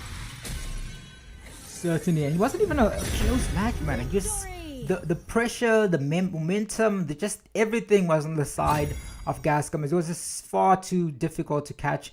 Obviously, the lane was on fire, man. Even though Anami didn't even get a chance to, he had finished up his Trinity, but it wasn't enough to make sure that they were able to win the game. So far, good game to the side of Gascom Esports, as it seemed to be momentum. They're continuing the Gascom momentum. You know, Gascom is on a roll right now. Let's see if they can make this a 2-0. But so far, GG well played. Gascom 1-0. Before you, I did notice they have. Are these the Hokages? Is that what they're called, right? They should be the Hokages. Yes, it is all the Kages, not Hokage, but Kages. It is several Kages. It's Naruto. It's let's see. Hold up. I cannot see who the first Hokage is properly, as well as second Hokage might be the second Hokage.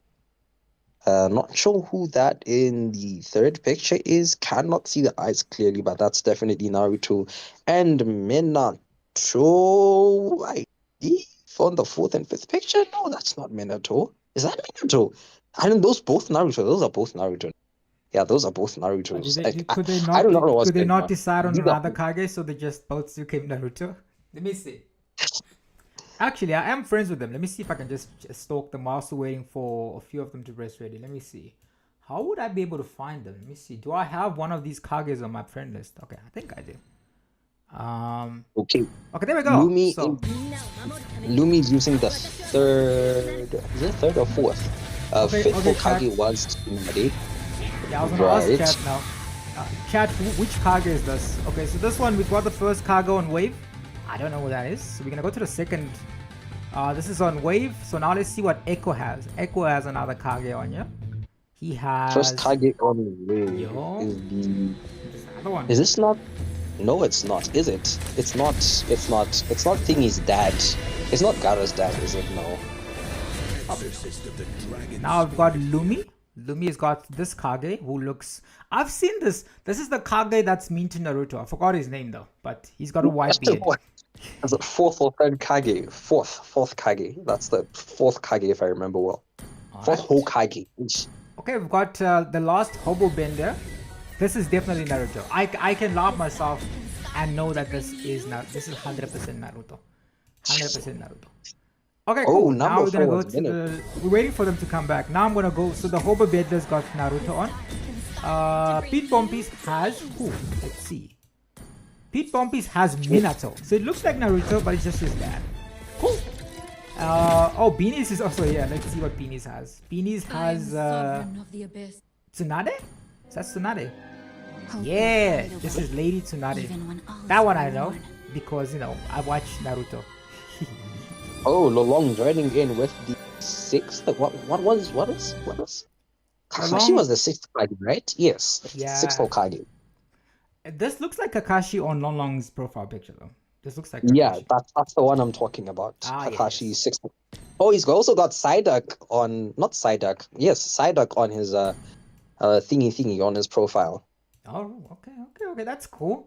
I think Beanie's in the chat. Beanies, you can tell us the thought process behind this this draft that we have over here. Not this draft, this picture. I feel like you know what's funny, right? There's a chance that if they had the advantage, they would have gone Naruto skins, but there's no game to spare, man. There's no game to spare. There's no game to experiment. So they gotta go hard here and see if they can make a win happen here. And it is 1-0 for the side of Gascom. So that's enough lore. Let's go back to Gascom. What do you think that the side of Before You need to do to make a win, especially since they don't have the first pick? Well, firstly, I think Pierre Pompies was not locked in, but blocked out of some good picks, as well as sort of a draft was made against his remaining picks thereafter. That was a very big thing. He could not go in with Erythiel.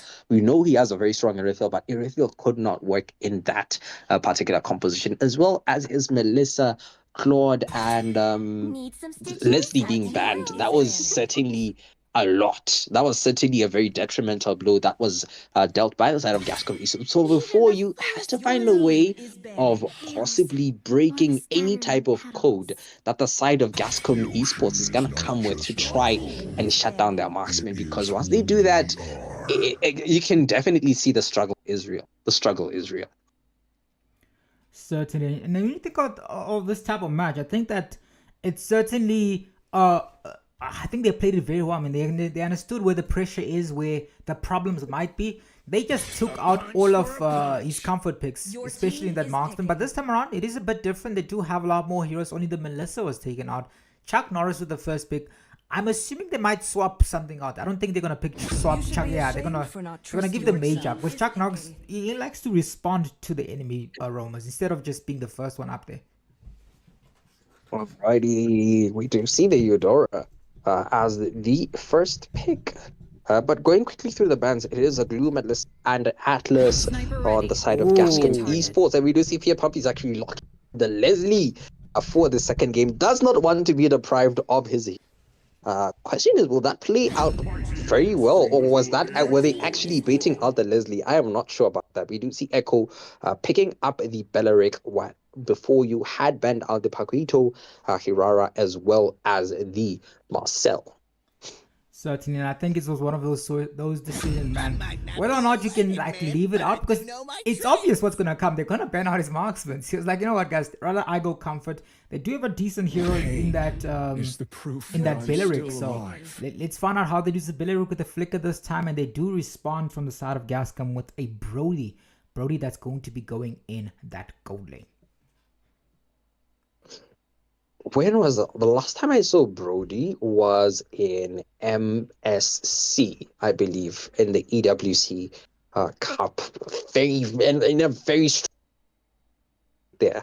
I believe that was a Guinevere, Arlott, and third pick, Zushin, as well as Badang and the Brody finally. That was such a strong composition. It won. I loved it. There was almost no counters in terms of what the team brought to the opposite team. I don't even remember, but I just remember the lineup. But we do see the Minotaur being picked up by the side of Before You. Certainly, yes. We are going to be seeing the next two picks coming in. What's the ban rather? They don't have a jungler. So I'm worried. I want to know if they're going to address that Ling problem, or they think, you know what, actually, I think we can handle the Ling. I think we can deal with it. There are still quite a few heroes that are left open in this specific draft, but the first three heroes from Gascom are certainly heroes that is going to allow both a frontline and an ability to execute people in the draft here. So let's see what they do end up picking. I mean, they just still have an opportunity to pick up a mage. For the side of Lumi, he's comfortable on that Zeti, and he's also comfortable on the Ling goes, man. He's also comfortable on that Eve, but yeah, the Ling is gone. All right, we do see the Ling has been banned, ladies and gentlemen, and we will be proceeding to the side of Gascom Esports, who have the next ban in their hands. I don't think there was any from the side of Before You in the previous match, so I'm not really sure what it possibly just go for a general mage ban of some sort, and there it is, Gorge definitely being a ban coming out from the side of Gascom Esports. Certainly, let's see how it is right now as they do take out that Gourd. I think, yeah, understandable, because I think one of the more comfortable heroes on Lumi, I think that Gascom actually studied, man. They studied Before You's draft, their play style, and it seems to be working out in their favor right now. But they did give them the Leslie. Let's see how they directly respond to them, because Leslie is pretty annoying if you don't deal with him, especially in that earlier parts of the game. So let's see if they are going to be able to understand how to deal with it. They don't have their jungler showing on yet, but Zlan is an assassin jungler, so he's going to be looking for an opening to pick up an assassin in this specific match. They do have the next ban, still no mage and still no jungler for the side of Before You. So let's see if what are they going to ban out here? There's they nowhere do take out the for the evil to hide. Interesting. I mean, that could be a possibility, but I don't see it actually going through. I really didn't see it going through. I mean, we did see a a Matilda Midland being picked up. I believe it was by Aurora Turkey. I think they picked it up. So I mean, I understand it, but I don't know how in tune our server is with regards to these type of things. I do believe the Rafaela mid did perform as well during that match. Didn't they beat? Was it TLPH that was beat by that? I think they beat a pretty good team with that specific draft. It was a solid team. Actually, who's winning Games of the Future? Is it done already? Let me check. I do believe Games of the Future is done. I'll have to double check. I really haven't been Games of the Future. Oh, it's Games of Tomorrow, Games of the Future. I'll have to check. I think it's of the future though. Let me just check. It should be Games of. It's GOTF. Yes, it's Games of the Future. You know what's funny? It started right after MCU. Oh, that bro. It's like you need a bit of a break, man. Some of the players even missed the first day because it was still in Paris, man. Shame. Oh, it was Bigatron Vitali that won it. BTR. They won that the competition, which is pretty cool. We're weird. Okay, all right. I'll probably have to go back and look at the highlights of it. But we do see right now, Chuck Norris has locked in the Carmilla and Lancelot. He had Lancelot in the back of my mind, and we do see Lancelot has been locked in for the side of Gascom Esports. Yeah, I mean, you would be happy to know that Onyx actually came second, which is good. They lost 3-1 though in the grand finals, but they came second. They beat SRG in the upper brackets. Then the finals it was Aurora versus was it Onyx? Yeah, it was Onyx versus Bigatron, 3-1. Interesting Indeed. Anyways, ladies and gentlemen, we are going into the first match, and we did see the Soyu being picked up for the side of Before You right there for game 2. Again, Gascom Esports currently leading with 1 point, and Before You, the ones who are currently behind. I do believe that if they do not clutch this match somehow, we will not be going into a game 3, ladies of gentle. Certainly, let's find out how these defenses go, whether or not it's going to be a continuation of the last match where a Gascom team wins their defense in the series. Obviously, the first one was a nail biter, man. It was very exciting to see how both of these two teams reacted under pressure. But obviously, I feel like Gascom Esports Bang Gang, they were very locked in and they understood. Then they played that game very, very safe. And I think they just outdrafted them by the end of it. So let's see how it goes right now in game 2. Is it going to be a wash? Is it going to be a 2-0 sweep? Where we do get an answer to who was the better team on that evening.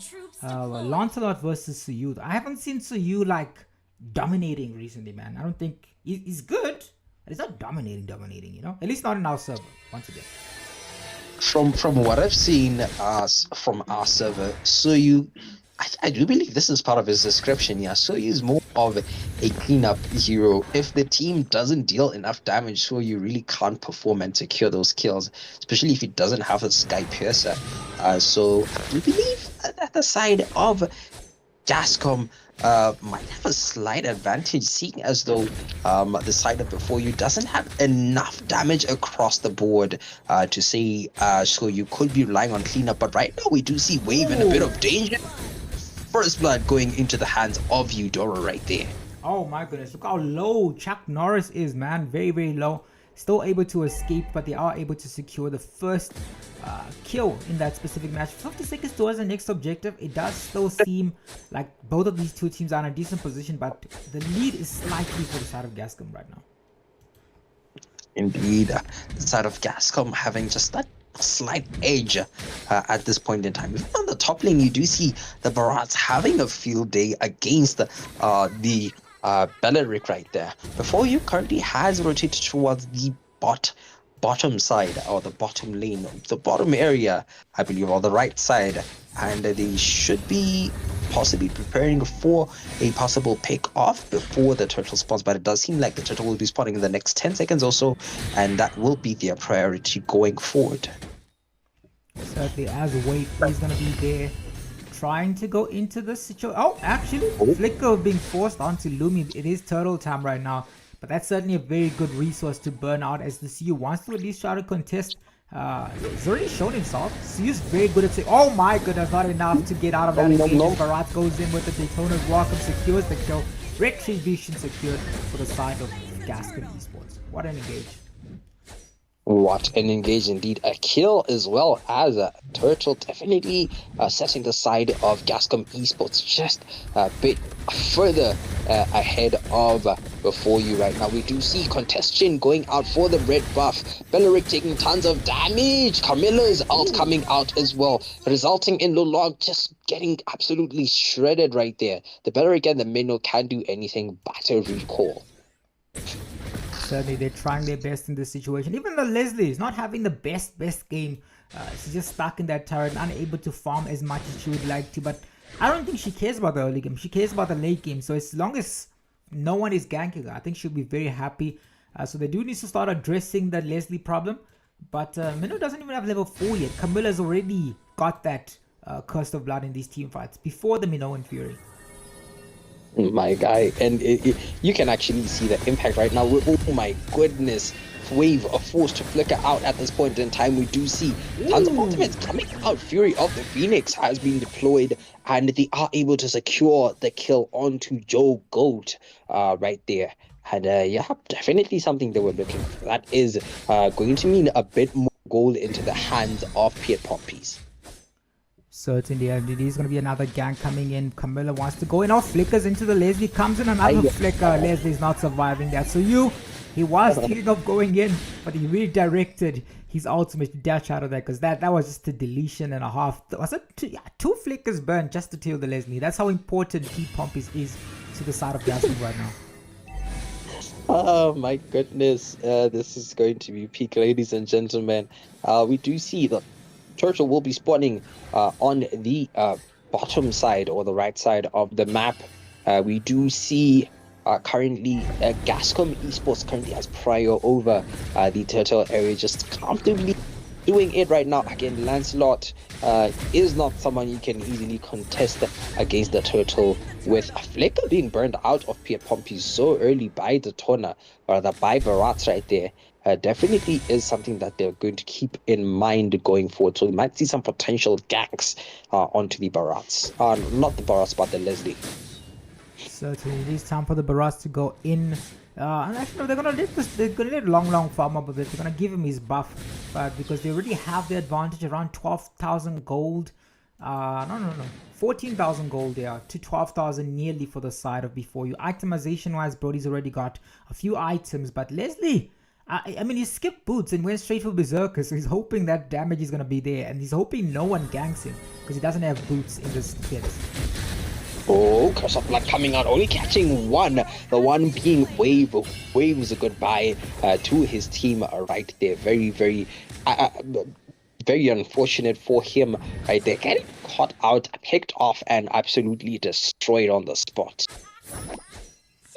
That is going to be good, as we are going to be seeing it again. Oh, Chuck Norris is chilling there, waiting for someone to make something happen here. He does have the link coming. Oh, look at that down. Ooh. That's a deletion. No yeah. Oh. Zlan not get the kill. Did do quite a bit of damage onto the Zetian, as well as Wave right there on the Minotaur as well. Ares also providing just that serious form of do I call it intimidation or something? That, I mean, if you see a big dinosaur approaching you, even as a tree or a cow, you definitely are going to quake in your boots to a certain degree. But we do see currently the Camilla just going in with the Eudora. The Minotaur is very low, might secure a kill. No. Oh, Belleric ultimate has been popped out. Minotaur, Minnow, and Fury being utilized right there, securing the kill. Shutdown kill onto the Esme. Minnow on top lane. We did see not top lane, but 2 kills going down. Piet Pompies going down, as well as Lolong on top lane and bot lane respectively. And that's a lot. That's a lot that took place right now. Certainly, and they are going to be able to secure another neutral objective here, uncontested with 2 turrets already in the advantage. Itemization wise, it does allow them. Skypiece is actually being picked up by the Brody. So first of all, that's going to be something that's going to be difficult to deal with if they do allow him to snowball. He has nothing so far. Paul comes in.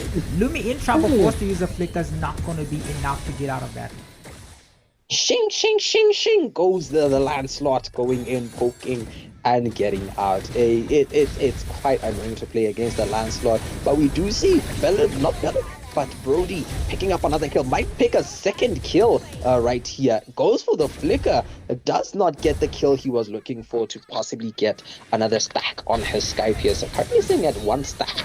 Or 10 stacks rather, and there it is 2 stacks now, 20 stacks on his Sky Piercer. He will be proceeding forward, very happy with having picked up those 2 kills. Certainly, it is time for the next objective, and this objective is going to be the red buff and another turret in the top. And so far, it just looks like before you are responding, they're not really the aggressor in this specific match. It speaks of the draft that they have, but also just the pressure that Gascom has on this specific team here. Obviously, I heard, you know, last time, the last challenge, they ended up in 6 because they were on vacation. So it seems that vacation is working because they seem rejuvenated and are playing much more smoothly. Oh, the link comes in. They're a bit too far to catch into this, so it's not going to be anything coming out from that. Except for maybe the Leslie being, oh, so close. Overextension coming in for Jog for Destiny. The punishment coming out from the side of before you right there. Leslie going in, trying to secure some kills right there. If she did have Sky Piercer, she definitely would have done something right there. But unfortunately, she does not. We do see Lancelot going in though. He be able to get something there. And puts Lan securing a mega kill. Gets out. Long also securing a kill onto Eudora as well. And both teams will be happy with their pickoffs.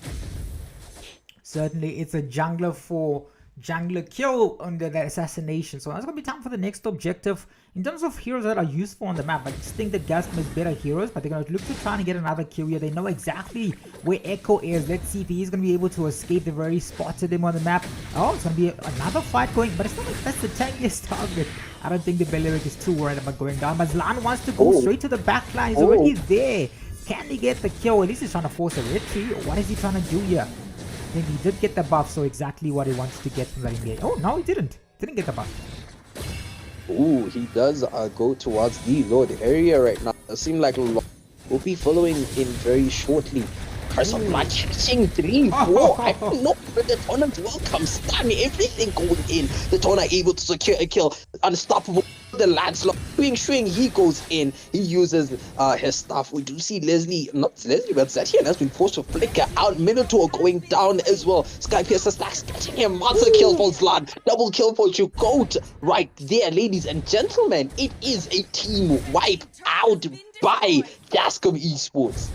Certainly, it is time for them to get those neutral objectives once again, but they don't get 5 turrets to 0. Before you right now, they might be thinking twice about taking this challenge, but listen, you gotta challenge yourself. I just think that, I think it's very hectic, man. So far, Gascom are just simply steamrolling right now, unstoppable, and there's not any real threats when it comes to this lineup. The only person they can think of, maybe rely on, is that Leslie, but Leslie, they made sure to burn every single flicker they have to make sure that the Leslie doesn't have farm. Ooh, Zetian not having the best of days, being forced to go back to base by force once again, man. There's nothing she can do against the slot who just goes in, gets immunity and goes out. It's very unfortunate. Just look at that Curse of Blood catching 2 right now. Belleric taking tons of damage, taken down by the Eudora on top of that. Certainly, itemization wise, Leslie still doesn't have boots, which is slowly, in fact, restricting her movement around the map. I just think that she is focusing on a lot more on the damage, but it looks like it might be a bit more hectic as the game seems to go into the late stages. Oh, Barat's taking so much damage. Shutdown kill as he got a bit greedy there. They are still trying to end. They're locked onto this turret. It's going to be Zlan versus 2 members from the side of before you. Can they defend this? They do have the marksman. They don't have any damage left. The minions are going to be trying to be cleared by this team. They're trying to defend this as best as they could. Jog locks onto the turret. It looks like it's going to be game over. GG, well played. Both Gascom teams able to secure a victory tonight. Wow, peak performance from the side of Gascom Esports right here. Beautiful plays coming out. We do see the MVP though, being the Carmilla. Definitely those Curse of Blood plays were so crucial for her and her team right there to really have a field there. You could see anyone who got their hands on one member definitely had a field day with the rest of them. Curse of Blood is such a good ability, especially against tanky opponents. If you link a Belleric and you hit the Belleric doesn't die, but whoever's connected to him certainly is going to die. So that was a well-executed draft by the side of Gascom Esports. Certainly, and we are going to be ending the day off with this specific match. What a fantastic day, man. I just think that today was amazing. These games were fantastic to cast and watch. We are going to be jumping into tomorrow's games. It's like an exhibition match where you guys are going to be seeing the ladies bring up the action. It's a record-breaking 17 teams this time, so we are very excited to see how that goes. Let's see how the ladies respond to the pressure, but also the promotion. You know, they've got a lot more eyes on them, so let's see how they do. I'm very excited to see how the ladies do perform in that specific tournament. But from us, we are going to be concluding for the evening. Megamind, are you here? Oh, not Megamind, rather. Where is Kaito? Kaito, are you here? Do you want to say bye to the chat? They haven't heard your voice today. I'm here. Yeah, what do you want to say to the chat? Hello and goodbye. Thank you Okay. for watching. That is Kai, obviously on his goodbye. So is that a long day? Hopefully you guys are well. We are gonna sign you off with the music that is peak, obviously, that we have here. The countdown that you're gonna be seeing on this is gonna be indicating when the stream ends, because I'm trying new things. You know, that's part of the journey of experimenting with this channel. But yeah, thank you guys for joining us. We will see you all tomorrow. I believe we're going to start at 7, so we'll see you all tomorrow at 7. Have a good evening, everyone.